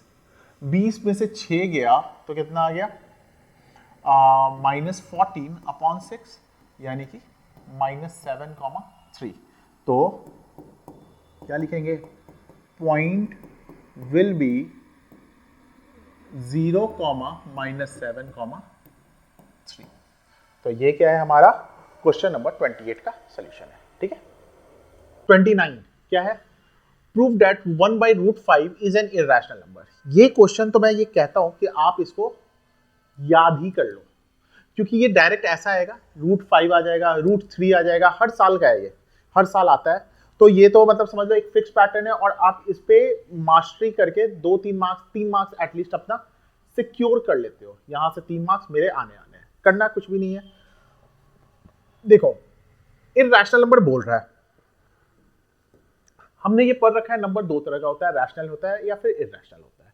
तो हम लोग क्या करेंगे कि पहले इसको एज्यूम करेंगे कि ये क्या है, एक रैशनल नंबर है, ये क्या है, एक रैशनल नंबर है। अब रैशनल नंबर हमारा लास्ट में कोई एक कंडीशन होगा जिसमें कि हम लोग प्रूफ कर देंगे कि ये रैशनल नंबर नहीं है, और अगर ये रैशनल नंबर नहीं है तो ये क्या है, इर्रेशनल नंबर है। ठीक है, स्टेप बाय स्टेप दिखाता हूं। Let us assume 1/√5 is a rational number। ठीक है, ये क्या है, एक रैशनल नंबर है। अगर ये रैशनल नंबर में है, देयरफॉर क्या लिख सकते हैं, p/q के फॉर्म में होगा, p/q के फॉर्म में होगा, करेक्ट। अच्छा, और यहां पे एक कंडीशन भी है, p and q are coprime number. Coprime number भाई, को-प्राइम नंबर क्या होते हैं, तो ऐसे दो नंबर जिसके बीच में कोई भी कॉमन फैक्टर नहीं होता है अदर देन 1, ऐसे नंबर को क्या बोलते हैं, को-प्राइम नंबर बोलते हैं। चलो, अब यहां से अगर मैं करूं तो क्या हो गया, √5p is equal to q, और अब मैं कर रहा हूं स्क्वायरिंग ऑन बोथ साइड। अगर मैं स्क्वायरिंग दोनों तरफ से करता हूं तो ये क्या हो जाएगा, 5p² इक्वल टू q²। मतलब कि 5 is a factor of q², और अगर ये q² का फैक्टर है तो ये q का भी फैक्टर होगा। सो 5 is a factor of q। समझ रहे हो बात को, क्लियर है? ठीक है, तो भाई हमने क्या कर लिया कि 5 is a factor of q भी हो गया। ठीक है, अब देखो आगे क्या करो। मैंने इस q को क्या मान लेना है, 5c मान लेना है। क्या मान लिया, 5c मान लिया। तो अगर मैं स्क्वायरिंग ऑन बोथ साइड करूं, स्क्वायरिंग ऑन बोथ साइड, तो क्या आ जाएगा, q² is equal to 25c²। और देखो q² इक्वल टू क्या था, यहाँ पे 5p² था, तो मैं यहाँ पे लिख रहा हूं 5p² इक्वल टू 25c²। तो देखो यहां से तो ये गया, 5 आ गया, यानी कि p² इक्वल टू 5c²। इसका मतलब ये हो रहा है 5 is a factor of p²। 5 is a factor of p²। So 5 is a factor of p भी हो गया। समझ रहे हो बात, p भी हो गया। तो देखो 5 is a factor of p and 5 is a factor of q, तो हम लोग क्या लिखेंगे, here 5 is a factor of p and q. Therefore, p and q are not co-prime। भाई जब कॉमन फैक्टर है, और अभी अभी मैंने बोला था कि को-प्राइम क्या होते हैं, जिसके कॉमन फैक्टर नहीं होते हैं। सो 1/√5 is not a rational number। Our assumption is wrong। और अगर ये रैशनल नंबर नहीं है तो हम लोग क्या बोल सकते हैं, therefore 1/√5 is a rational number। भाई ये क्या है, देखो नाउ क्वेश्चन 30, यहां पे क्या बोल रखा है, a room is in the form of cylinder surmounted by a hemisphere dome. तो भाई एक सिलेंडर है and surmounted by a hemispherical dome। The base radius of the hemisphere is half the height of the cylindrical part।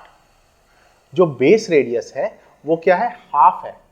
तो भाई मैंने इस radius को क्या मान लिया, r, तो इसका हाइट कितना हो जाएगा, 2r। Find the height of the cylindrical part. Height of the cylindrical part हमें क्या करना है, फाइंड करना है। तो चलो देखते हैं, कुछ भी नहीं है यहां पे। आपको वॉल्यूम ऑफ, सबसे पहले तो एक लाइन लिख देना, let radius be r and height be 2r। Height को क्या मान लिया, 2r मान लिया। तो volume of cylinder plus volume of hemisphere equal to कितना दे रखा है, ये दे रखा है 1408/21। Volume of cylinder, volume of cylinder क्या होता है, पाई r स्क्वायर h। तो लिख देते हैं पाई r स्क्वायर h, और h क्या है अपना, 2r है। वॉल्यूम ऑफ हेमिस्फीयर क्या होता है, 2/3 pi r cube equal to 1408/21। यहां से 2 pi r cube plus 2/3 pi r cube equal to 1408/21। LCM ले लिया 3, ये कितना हो गया, 6 और 2 8, 8/3 pi r cube is equal to 1408 upon 21। इसके आगे करते हैं, देखो ये क्या हो गया 8/3 into 22/7 r cube equal to 1408 upon 21। देखो 7 3 जा 21, तो नीचे वाला तो कैंसिल हो गया। R cube is equal to 1408 upon 22 into 8 आ गया। ठीक है, 11 से कैंसिल करते हैं, 11 से देखो 2 बार में, इसको करते हैं 1 3 1 2 एंड 8। भाई 8 से कैंसिल करते हैं, कितना हो जाएगा 16, और इसको किया तो कितना आ गया 8, यानी कि r cube is equal to 8, therefore r कितना आ जाएगा 2 सेंटीमीटर। हम लोग से पूछा क्या है, हम लोग से पूछा है फाइंड द हाइट। हाइट हमने कितना एज्यूम किया था, हाइट हमने एज्यूम किया था 2r, यानी कि 2 इंटू 2 4 सेंटीमीटर। ठीक है, कैलकुलेशन वाइज मैंने बता दिया। नेक्स्ट क्वेश्चन करते हैं, question number 31। 2 dice are thrown at same time. 2 dice को एक टाइम पे थ्रो किया गया। Find determine the probability that the difference of the number of 2 dice is 2। हमें ये फाइंड करना है कि भाई देखो, अगर मैं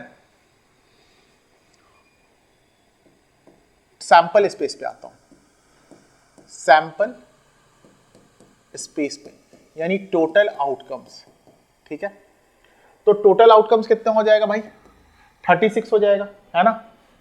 कैसे हो जाएगा वो मैं आपको बता दे रहा हूं, यहां पे ये आपने कर रखा होगा। और यहां पे हम लोग क्या लेते थे 1 2 3 4 5 6, और ये हो गया 1 2 3 4 5 6, और उसके बाद क्या कर देते थे यहां से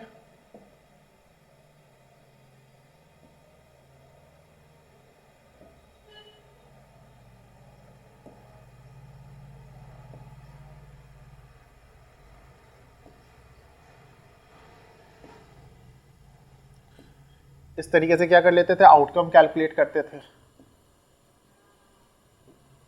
क्या हो जाएगा आउटकम अगर देखें तो, यहां से अगर देखें तो 1 1 1 2 1 3 1 4 1 5 1 6 2 1 2 2 2 3 2 4 2 5 2 6, ये क्या हो गया 3 1 3 2 3 3 3 4 3 5 3 6 4 1 4 2 4 3 4 4 4 5 4 6 5 1 5 2 5 3 5 4 5 5 5 6 6 1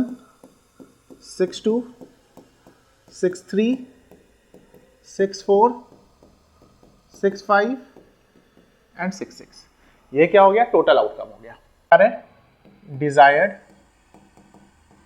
आउटकम पे, डिजायर्ड आउटकम कहने का मतलब क्या है कि भाई दो का डिफरेंस आना चाहिए। जैसे 1 1 है तो 1 1 पे तो 0 का डिफरेंस आ रहा है, बट 1 3 देखो यहाँ पे अंडरलाइन भी किया हुआ है। 1 3 क्या है जिसमें 2 का डिफरेंस आ रहा है, तो मैं लिखते जा रहा हूं 1 3। अगर 1 3 पे आ रहा है तो 3 1 पे भी 2 का डिफरेंस आएगा, समझ रहे हो। चलो अब आ जाओ 2 4। 2 4 पे भी देखो आ रहा है, अगर 2 4 पे 2 का डिफरेंस आ रहा है तो 4 2 पे भी आएगा। ठीक है, अब मैं रख रहा हूं 3 5, 3 5 पे भी आ जाएगा, है ना। तो अगर मैं 3 5 पे 2 का डिफरेंस रख रहा हूं तो 5 3 पे भी आएगा। और फिर क्या हो गया 4 6, अगर 4 6 पे रख रहा हूं तो 6 4 पे भी 2 का डिफरेंस आएगा। ठीक है, तो नंबर ऑफ इवेंट कितने हो गए? 2, 4, 6, 8। नंबर ऑफ सैंपल स्पेस कितने हैं? 36। प्रोबेबिलिटी का फॉर्मूला क्या होता है?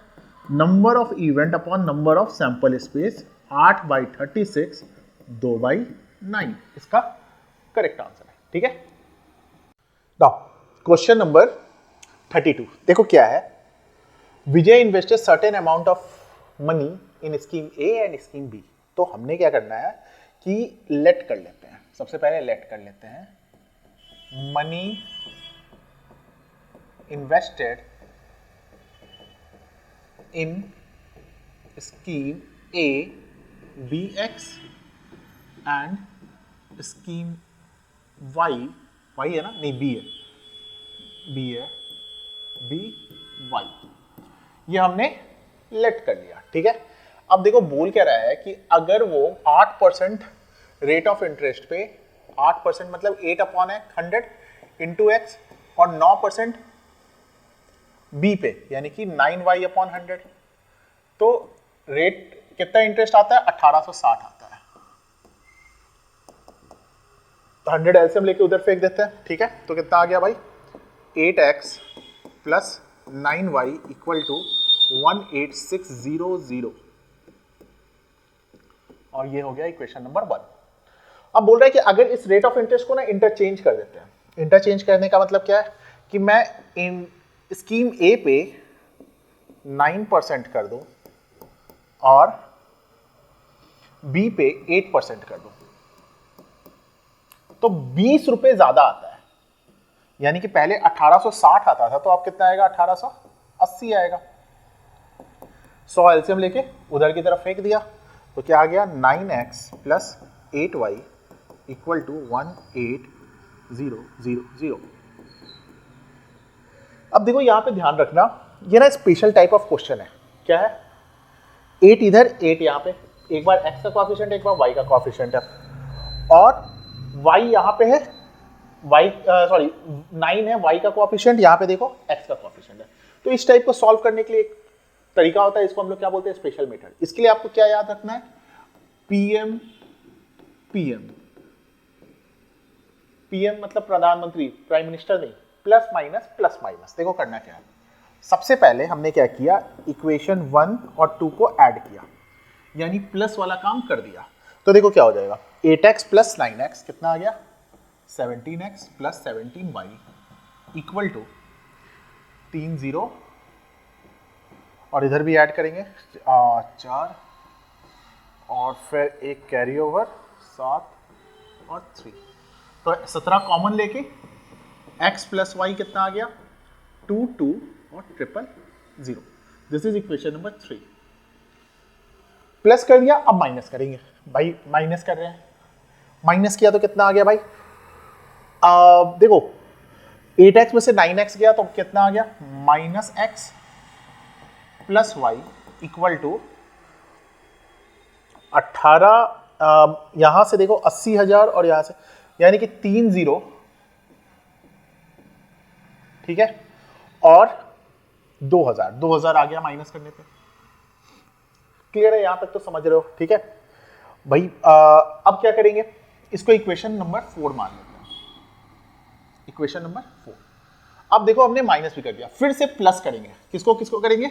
इक्वेशन 3 और इक्वेशन 4 को क्या करेंगे? प्लस करेंगे। तो देखो यहाँ पे ये x कट गया और क्या आ गया? 2y। 2y इक्वल टू कितना हो गया? 24,000 हो गया। तो y का वैल्यू कितना आ गया? 12,000। समझ रहे हो? अच्छा, अब माइनस करो। अगर माइनस करते हैं, किसको किसको करेंगे? 3 माइनस 4। तो देखो ये माइनस हो जाएगा, ये प्लस हो जाएगा, यानी कि आपका हो जाएगा 2x इक्वल टू 20,000। तो x इक्वल टू कितना हो गया? 10,000। तो इसका मतलब यह है कि स्कीम ए पे 10,000 और स्कीम बी पे 12,000 इन्वेस्ट किया गया है। सिंपल क्वेश्चन है, थोड़ा सा लेंथी है। ठीक है, चलो नेक्स्ट क्वेश्चन पे चलते हैं। The diagonal of a parallelogram ABCD intersect the line AE at the point F, where E is any point on the side BC. अच्छा, तो सबसे पहले क्या करो कि अगर देखो आप इसका फिगर बना लेते हो, आप इसका फिगर बना लेते हो, बहुत ही इजी सा क्वेश्चन है, एकदम आराम से सॉल्व करोगे। चलो यहाँ पे फिगर बना लेते हैं। पहले मैं यहाँ पे सबसे पहले एक पैरेललोग्राम बनाया,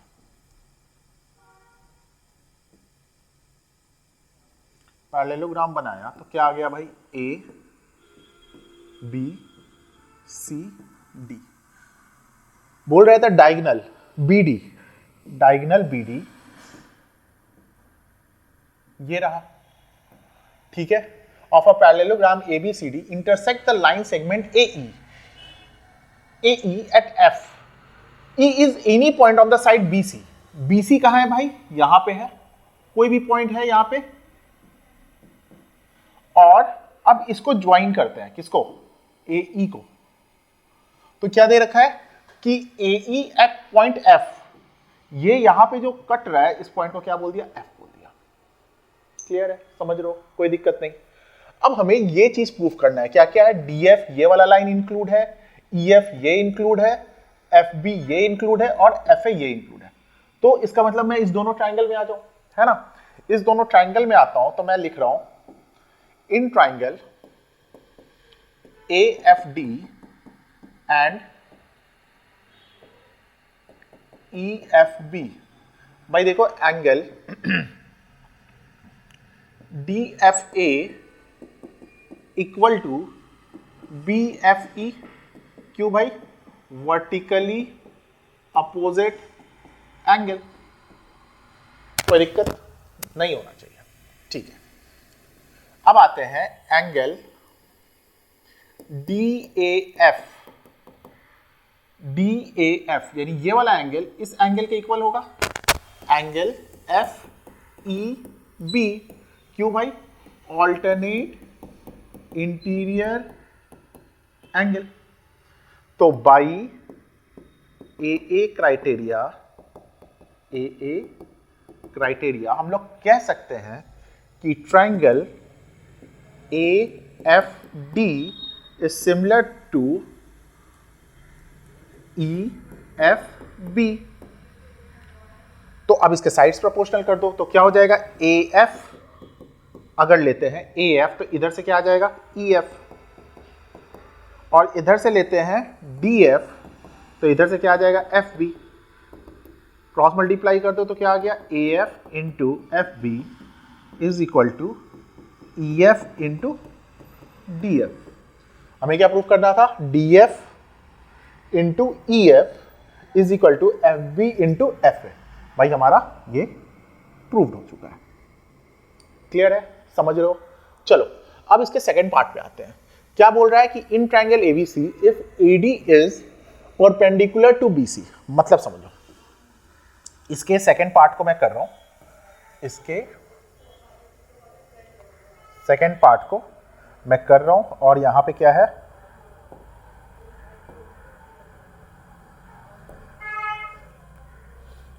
ट्राइंगल है अपना ए बी सी और ये जो है ये क्या है, परपेंडिकुलर है। ये क्या है अपना, परपेंडिकुलर है। क्या परपेंडिकुलर है, डी। ठीक है, अब हमें प्रूफ करना है कि AD का square is equal to BD into DC। AD का स्क्वायर इज इक्वल टू क्या है, किसके इक्वल है, BD इंटू DC है। ये हमें दिया हुआ है, ये हमें दिया हुआ है। तो हमें प्रूफ करना है कि BAC यानी कि ये क्या है भाई, ये 90 डिग्री है। कैसे करेंगे वो जरा देख लेते हैं। ठीक है, देखो यहां पे इस चीज से चलते हैं। क्या दे रखा है, गिवन क्या है हमें, गिवन है AD का square is equal to BD into DC। तो हम लोग कह सकते हैं, प्रूफ से अब चलते हैं, हम लोग क्या, AD upon DC is equal to BD upon AD। नहीं समझ में आ रहा है तो अच्छे से समझना। देखो AD स्क्वायर हो गया और ये दोनों को मल्टीप्लाई करके जस्ट उसी को एक तरीके से लिखने का तरीका है ना। और फिर क्या हो गया कि भाई ADC किसके इक्वल दिया हुआ है, ADC दिया हुआ है, ADB के इक्वल दिया हुआ है। तो अगर देखा जाए तो S से हमारा क्या हो चुका है, सिमिलर हो चुका है ट्राइंगल। तो देयरफॉर ट्राइंगल DBA ठीक है इक्वल टू किसके हो गया, DAC के इक्वल हो गया। और by which criteria, by SAS। यहां तक तो समझ में आ रहा है, ठीक है। वहां पे थोड़ा जगह कम है तो मैं थोड़ा सा इधर की तरफ लिख दे रहा हूं। अब देखो इतना कुछ हो चुका है। अच्छा याद रखना है कि हमें यहां पे एक स्टेप मैंने छोड़ दिया है, क्या, टू प्रूफ। आपको ये सब छोड़ना नहीं है। टू प्रूफ क्या है भाई, कि BAC कितना है, 90 डिग्री है। तो ये बात ध्यान में रखना है, ठीक है। तो हमें क्वेश्चन का अब काम नहीं है क्योंकि इतना कुछ इधर लिखा हुआ है और टू प्रूफ क्या करना है, BAC हमें करना है। तो अगर यहां पे आ गए तो अब देखो एंगल DBA इक्वल टू क्या हो जाएगा, DAC। सिमिलर ट्रायंगल के कॉरस्पॉन्डिंग एंगल क्या होते हैं, इक्वल होते हैं। और मैं इसको क्या मान लेता हूं, इक्वेशन 1, ठीक। अच्छा सिमिलरली अगर हम लोग इधर लेके चले तो DCA इक्वल टू क्या हो जाएगा, DAB इक्वेशन 2। समझ रहे हो बात को। अच्छा देखो DBA कौन सा है, DBA यानी कि ये वाला एंगल, DCA यानी कि ये वाला एंगल। मैं ये कह सकता हूं कि angle DBA plus angle DCA equal to क्या आ जाएगा, एंगल BAC। समझ रहे हो बात। अच्छा अब इन तीनों एंगल का सम कितना होना चाहिए। अगर मैं बात करूं angle DBA plus DCA plus angle BAC कितना होना चाहिए भाई, 180 डिग्री होना चाहिए। और मैं इस वाले एंगल के जगह पे, किस वाले एंगल की जगह पे, जो मैं व्हाइट अंडरलाइन कर रहा हूं, इस वाले एंगल की जगह पे BAC लिख सकता हूं। तो मैंने क्या लिख दिया, angle BAC plus angle BAC is equal to कितना आ गया, 180 डिग्री। तो 2 angle BAC equal to 180 degree, तो angle BAC equal to 90 degree. अब देखो ये क्वेश्चन अच्छा है, आपने इसका सोल्यूशन देख लिया, आपने इसका सोल्यूशन क्या कर लिया भाई, देख लिया। उसके बाद आप इसको फिर खुद से भी अटेम्प्ट करो। पूरे क्वेश्चन पेपर का क्या करो कि भाई प्रिंट आउट निकालो और खुद से अटेम्प्ट करो। बहुत क्रूशियल टाइम है, अभी अगर समय वेस्ट कर दिया तो फिर काम बिगड़ जाएगा। चलो नेक्स्ट क्वेश्चन की तरफ चलते हैं। The perimeter of a triangle is 60 centimetre and it's hypotenuse is 25। Find the length of other two sides. तो चलो करते हैं एक पार्टीशन, कोशिश करेंगे कि आधा में मैं ये क्वेश्चन सॉल्व कर दूं। मैं ऐसा कोशिश करूंगा। भाई देखो क्या दे रखा है जरा समझना। एक राइट एंगल ट्रायंगल बना रहा हूं मैं, ठीक है। और मैं यहां पे नेम दे रहा हूं ABC। ABC मैंने नेम दे दिया। अब देखो यहां पे क्या बोल रहा है, हाइपोटेन्यूज कितना है, 25 है।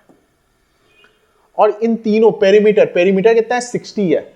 यानी कि ये अगर x है तो x प्लस 25 प्लस ये इज इक्वल टू 60। तो देखो 25 अगर ये है तो इन दोनों का सम कितना, 35 होना चाहिए। तो ये कितना आ गया, 35 माइनस x आ गया। कोई दिक्कत नहीं होना चाहिए। राइट एंगल ट्रायंगल है, क्यों राइट एंगल ट्रायंगल है, क्योंकि इसने ये वर्ड यूज किया है। तो इन ट्रायंगल ABC क्या हो जाएगा भाई, x का स्क्वायर प्लस 35 माइनस x का स्क्वायर इक्वल टू 25 का स्क्वायर। भाई यहां से आगे सॉल्व करेंगे क्या आ जाएगा, x स्क्वायर 35 का square 1225 plus x square minus 70x equal to 625। 5। अच्छा, एक्स स्क्वायर कितना हो गया 2x² और minus 70x plus 1225 equal to 625। इसको उठा के इधर ले आओ, क्या हो जाएगा 2x² माइनस 70x और इसको उठा के इधर लाएंगे तो कितना आ जाएगा प्लस 600 इक्वल टू 0। अब देखो 2 को कॉमन ले लेते हैं, 2 को कॉमन लेते हैं तो क्या आ जाएगा x² minus 35x is equal to plus 300 to 0। देखो 20 को 15 से मल्टीप्लाई करेंगे तो हमारा काम बन जाएगा, यानी कि क्या हो गया x² minus 20x minus 15x plus 300 equal to 0। यहां से सॉल्व करोगे तो x माइनस 20 और x माइनस 15 इक्वल टू 0। तो हमारा x का वैल्यू क्या आ गया 20 आ गया या फिर 15 आ गया। क्या बोल रहा है भाई, find the other two sides. तो एक साइड को अगर मान लेते हैं AB हमारा क्या आ गया 20, तो BC क्या आ जाएगा 50 सेंटीमीटर। समझ रहे हो ना, एक 20 था तो एक 35 माइनस 20 यानी कि 15 आ गया। चलो अब आते हैं हम लोग क्वेश्चन नंबर 34 के सेकेंड पार्ट पे। देखो क्या कह रहा है, और train travels a distance of 480 km at a uniform speed. If the speed had been 8 km less, मतलब कि तो क्या होता है कि वो टाइम जो है ना 3 घंटे से बढ़ जाता है। ठीक है, तो देखो मैंने क्या करना है कि स्पीड को क्या मान लेना है x, मैंने लेट कर लिया। तो मेरा टाइम पहले क्या लगता था, पहले मेरा टाइम लगता था, डिस्टेंस कितना है 480 अपॉन x, और अब क्या हुआ, अब स्पीड 8 किलोमीटर से कम हो गया, यानी कि अब स्पीड हो गया होगा x माइनस 8, और दोनों के टाइम टेकन में कितने का डिफरेंस है 3 आवर्स का डिफरेंस है, 3 घंटे ज्यादा लेता है। बस इसको सॉल्व कर लेना है, ऐसा कुछ है नहीं भाई। क्या हो गया x² माइनस 8x, 480 कॉमन ले लिया तो x minus x plus 8 equal to 3। अब देखो ये तो इसके साथ गया, ये क्या हो जाएगा 480 into 8, 480 into 8 is by 0, 64 4 6 32 3840 equal to 3x² minus 8x। क्या कर दो भाई, 3 से कैंसिल करो तो कितना आ जाएगा 1280 equal to x² minus 8x। सबको उधर की तरफ फेंक देते हैं, क्या आ गया x² minus 8x minus 1280 equal to 0। समझ रहे हो बात को। अब इसका हमें क्या करना है, मिड टर्म स्प्लिट करना है। मिड टर्म स्प्लिट करना है तो हम लोग क्या करेंगे जरा देख लेते हैं। 1280 और इसको किया 2 से तो 640, 2 से किया 320,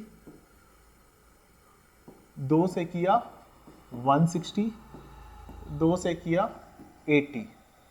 ठीक है, हमें कितना लाना है 8 लाना है ना, 2 से किया तो 40, तो भाई ये 40 और 32, तो हमारा काम बन गया। तो हम लोग कर लो x² minus 40x plus 32x minus 1280 to 0। तो कितना आ जाएगा, x लिया कॉमन x माइनस 40 और प्लस 32 लिया तो x माइनस 40 इक्वल टू 0। तो x कितना आ गया, x आ गया माइनस 32 और 40 आ गया। ठीक है, तो भाई x का वैल्यू क्या आ गया 40, हमने स्पीड लिया था ना kilometre per hour. Find the speed of the train, कितना है 40 किलोमीटर पर आवर है। क्लियर है, समझ रहे हो। क्वेश्चन नंबर 35 देखो, 35 में क्या करना है, हमें पहले मिसिंग फ्रीक्वेंसी f ढूंढना है, उसके बाद यहाँ पे मीन दे रखा है और उसके बाद हमें उसका मोड फाइंड करना है। तो यहाँ पे कुछ काम कर लेते हैं पहले।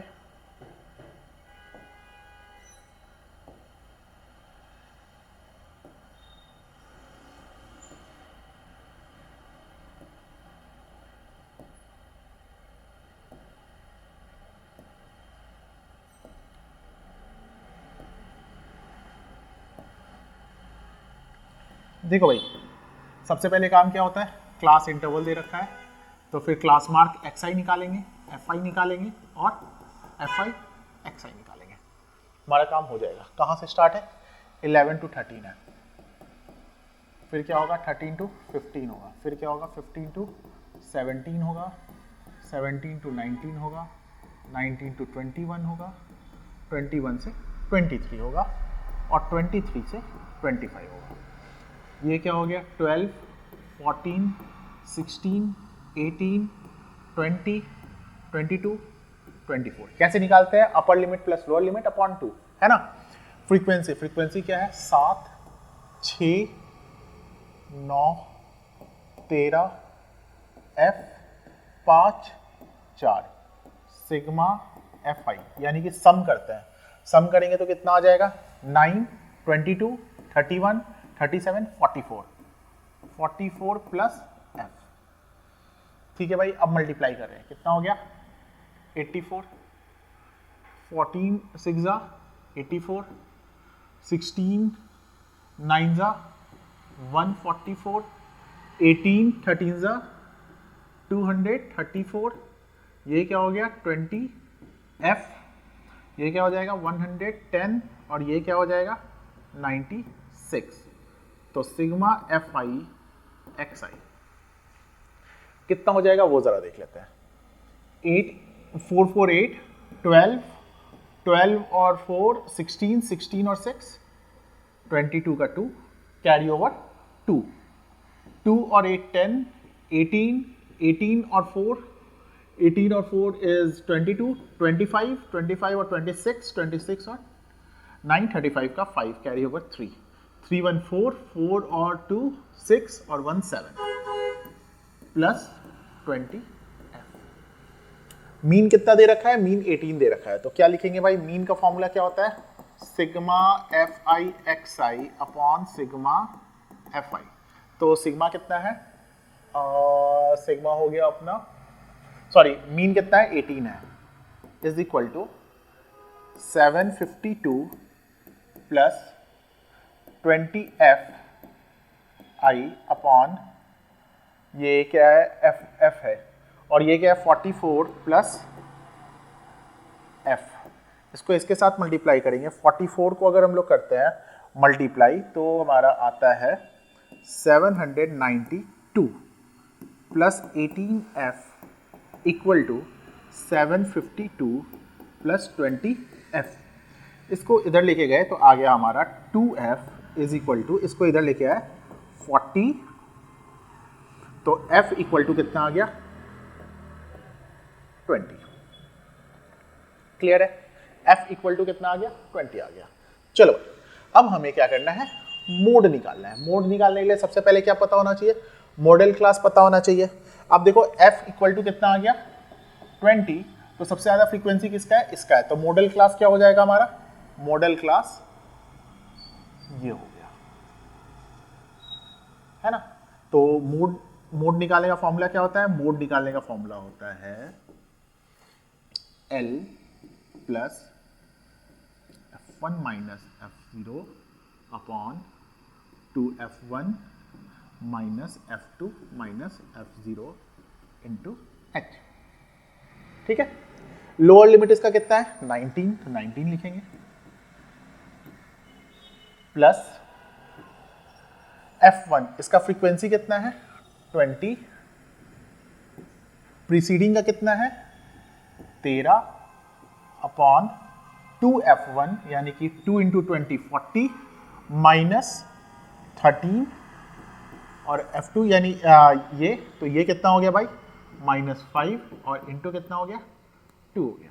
हाइट 2 है ना, तो कितना हो गया 19 प्लस ये हो गया आपका 7 को 2 से मल्टीप्लाई किया 14 अपॉन 40 में से 18 को माइनस किया तो कितना हो गया 22, तो ये आपका 7 अपॉन 11 जो कि आपका आ रहा है 19.66, क्या आ गया आपका आंसर आ गया। क्लियर है? समझ रहे हो?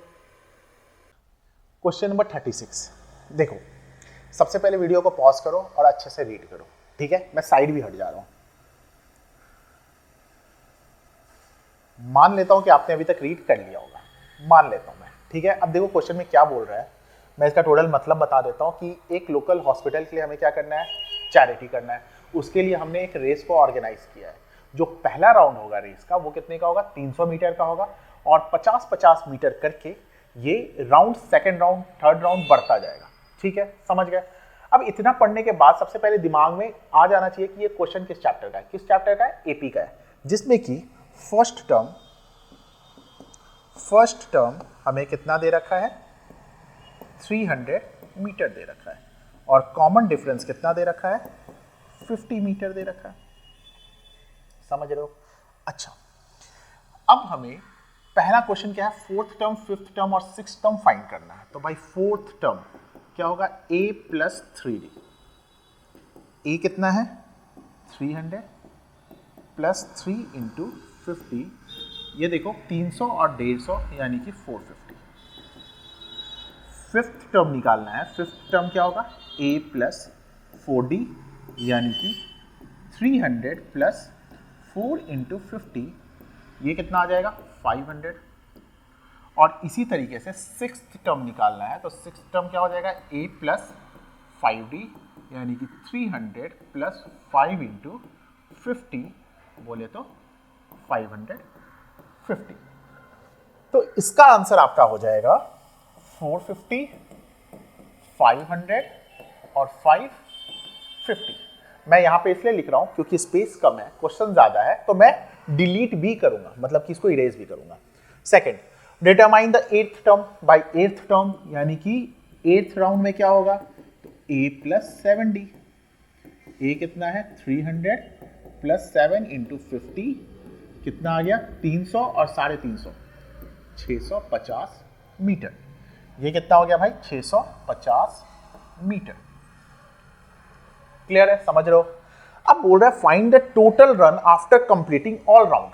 देखो ये समझना होगा आपको, पूरा राउंड कंप्लीट करने के बाद कितना चला, यानी कि वो सम पूछना चाह रहा है, ठीक है। तो मैं इधर वाला इरेज कर दे रहा हूं, आपसे सम पूछना चाह रहा है ना, तो आप क्या करो, SN, n की जगह पे क्या पुट करेंगे, अच्छा SN, n का फॉर्मूला क्या होता है, n/2 2a plus n-1 into D.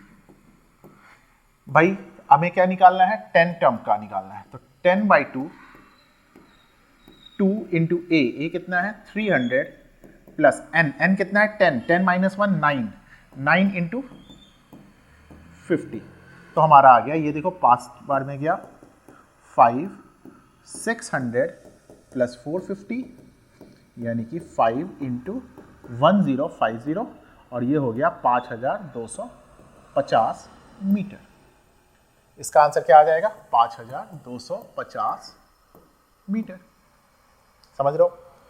If a runner completes only first 6 round, what is the total run, यानी कि अब वो क्या पूछ रहा है, 6 राउंड का, यानी कि S6 पूछ रहा है, तो क्या हो जाएगा, 6/2 2 इंटू 300 प्लस n कितना है, 6 है, 6-1 5 इंटू 50, ठीक है, ये गया 3 बार में, ये कितना हो गया, 3 इंटू 600 प्लस 150, ठीक है, ये कितना हो जाएगा, 3 इंटू 750, जो कि आपका हो जाता है 2250 मीटर। तो खुद से देखो, दो जगह जहां पे nth टर्म लगाना था वो 1-1 मार्क्स का था, और सम वाला 2 मार्क्स का दे दिया, टोटल मिला के 6 मार्क्स का था, और बहुत ही इजी क्वेश्चन है अगर आप समझ जाते हो तो इस टाइप के क्वेश्चंस लेंथ देख के नहीं समझना है कि भाई बहुत डिफिकल्ट है, बहुत इजी क्वेश्चन होता है, ठीक है। नाउ 37 यानी कि सेकंड लास्ट क्वेश्चन है, ठीक है। देखो क्वेश्चन देखने से कितना डेकोरेटिव लग रहा है, और बच्चे क्या होते हैं, इसको देख के डर जाते हैं, भाई मेरे बस का नहीं है। जरा देखो कितना प्यारा क्वेश्चन है, बोल क्या रहा है कि ब्राउच है, जिससे क्या कर रहा है, डेकोरेटिव काम कर रहा है, सो दैट कि थोड़ा सा शोभा बढ़ जाए ड्रेस का, और उसके बाद बीच में कुछ जेम स्टोन वगैरह वगैरह लगा दिया है, ठीक है, होता है ना वो कुछ डिजाइन वगैरह लगा दिया है।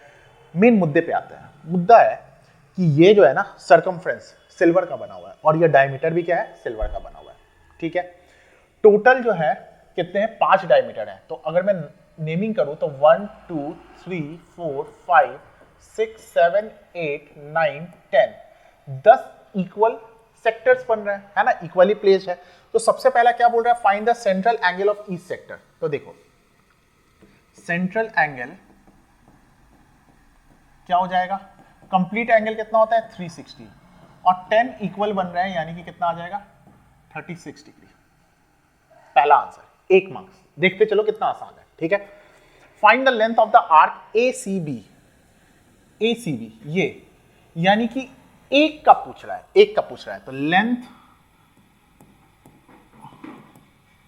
ऑफ एन आर्क क्या होता है, थीटा अपॉन 360 2 पाई आर। तो थीटा कितना है 36 अपॉन 360, 2 पाई कितना है 22 अपॉन 7 और आर कितना है भाई, देखो डायमीटर दिया हुआ है यहाँ पे 35, तो आर कितना हो जाएगा 35/2। और जो भी आंसर आएगा वो ध्यान में रखना मिलीमीटर में आएगा। तो भाई ये देखो, ये इसके साथ गया 10 बार में 7 5, है ना। एक मिनट ये कैलकुलेशन कुछ फिर से कर लेते हैं, ये कैलकुलेशन हमें करना है, ठीक है। तो 36 देखो गया 10 बार में, 2 बार में ये गया 5 5 इससे लेके गए 7 बार में, 7 इससे, तो 2 इससे गया 11 टाइम्स में, यानी कितना आ गया 11 मिलीमीटर। तो भाई इसका आंसर क्या हो गया सेकंड पार्ट का 11 मिलीमीटर हो गया। Find the area of the each. तो एरिया ये क्या है, सेक्टर है ना, तो एरिया ऑफ सेक्टर क्या होता है थीटा अपॉन 360 और पाई r square.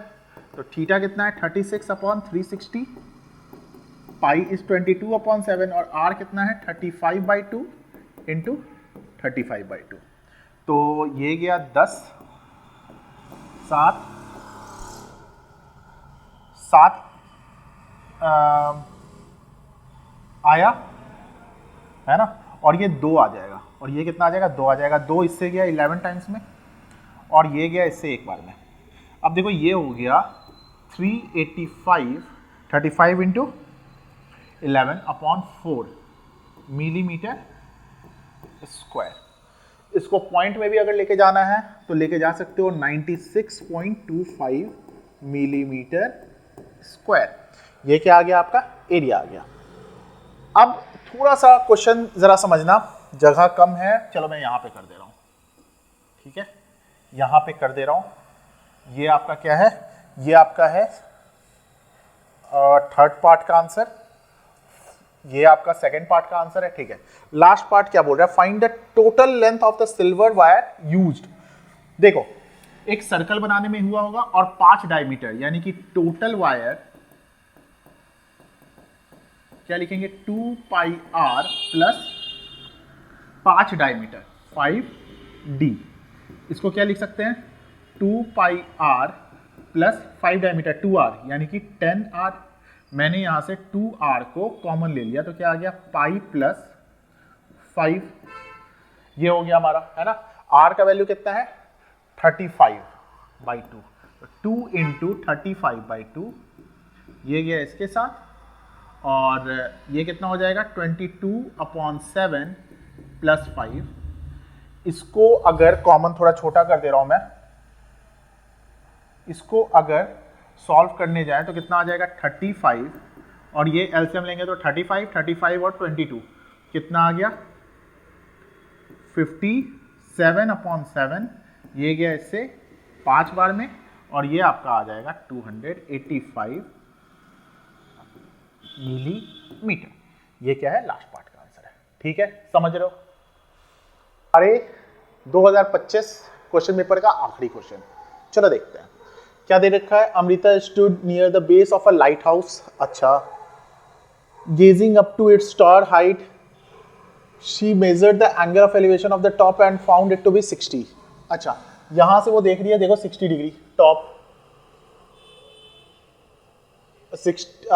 then she climbed a nearby observation deck 40 metre above, यानी कि वो यहां पे आई, यानी कि ये 40 मीटर है, ठीक है, समझो बात को, above the height of the original and notice the angle of elevation भी 45। अच्छा, अब आपसे क्या पूछ रहा है, if C D is H, C D को क्या मान लिया, एच मान लिया, ये एच है, find the distance B D in terms of H, यानी कि ये हमें निकालना है B D in terms of H. तो सबसे पहले क्या करेंगे, in triangle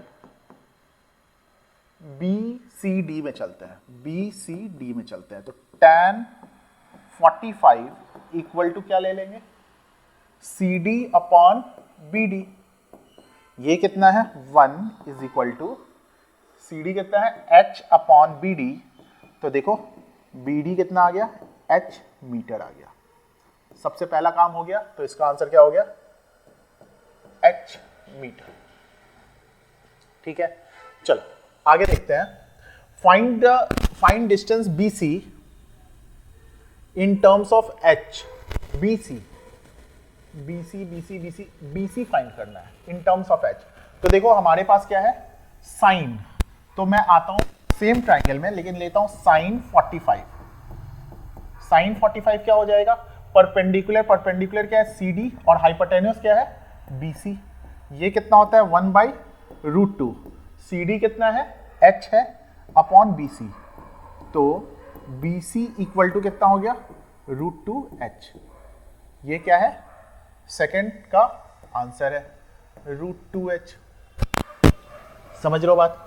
find the height of CE, CE ये टोटल हाइट फाइंड करना है, तो भाई देखो ये 40 है, ये तो 40 है, और हमें फाइंड करना है, तो सबसे पहले क्या करो कि आ जाओ इस वाले ट्राइंगल में, किसमें AEC में, इन ट्राइंगल AEC में आ गए, ठीक है, और tan 60 इक्वल टू क्या आ जाएगा h प्लस 40 अपॉन, देखो अगर ये h है तो ये भी क्या होगा h होगा, तो इसको क्या लिख दिया h, तो ये क्या हो गया भाई tan 60 का value √3 is equal to h plus 40 upon, इस h को इसके साथ मल्टीप्लाई कर देंगे तो ये आ गया।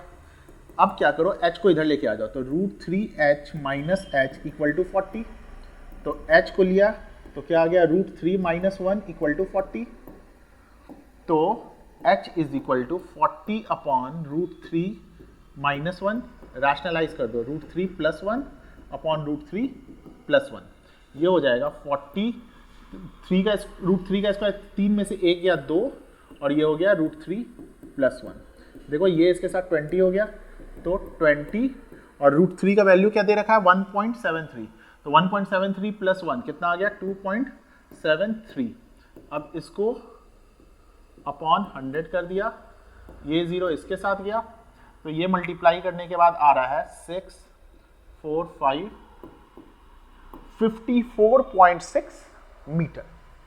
क्लियर है। अब आपसे क्या पूछ रहा है, फाइंड डिस्टेंस AE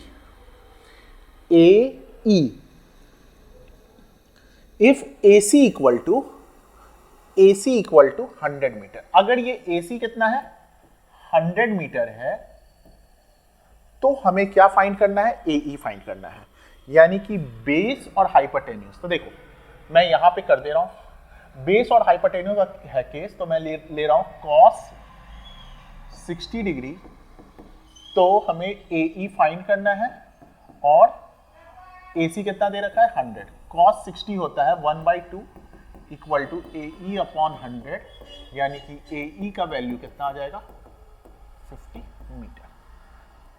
क्लियर है। मैंने एक एक क्वेश्चंस को स्टेप बाय स्टेप MCQ हो या सारे क्वेश्चंस को मैंने सॉल्व करके दे दिया है, ठीक है। आपने सॉल्यूशन देख लिया, अगर यहां तक देख रहे हो तो सॉल्यूशन पूरा देखा है। अब PDF लो और उसके बाद क्या करो, एक लाइन से सब खुद से सॉल्व करो, और लगता है कि थोड़ा सा भी आपको मार्क्स में कुछ इंप्रूवमेंट आएगा, तो वीडियो को थोड़ा सा लाइक कर देना, ठीक है। इससे क्या होता है, मेरा मोटिवेशन थोड़ा बढ़ता है, ठीक है। तो अब जो नेक्स्ट वीडियो आएगा उसमें हम लोग 2024 का क्वेश्चन पेपर सॉल्व करेंगे, और ये मतलब मुश्किल से 5-6 घंटे के अंतर पे आने वाला है, ठीक है।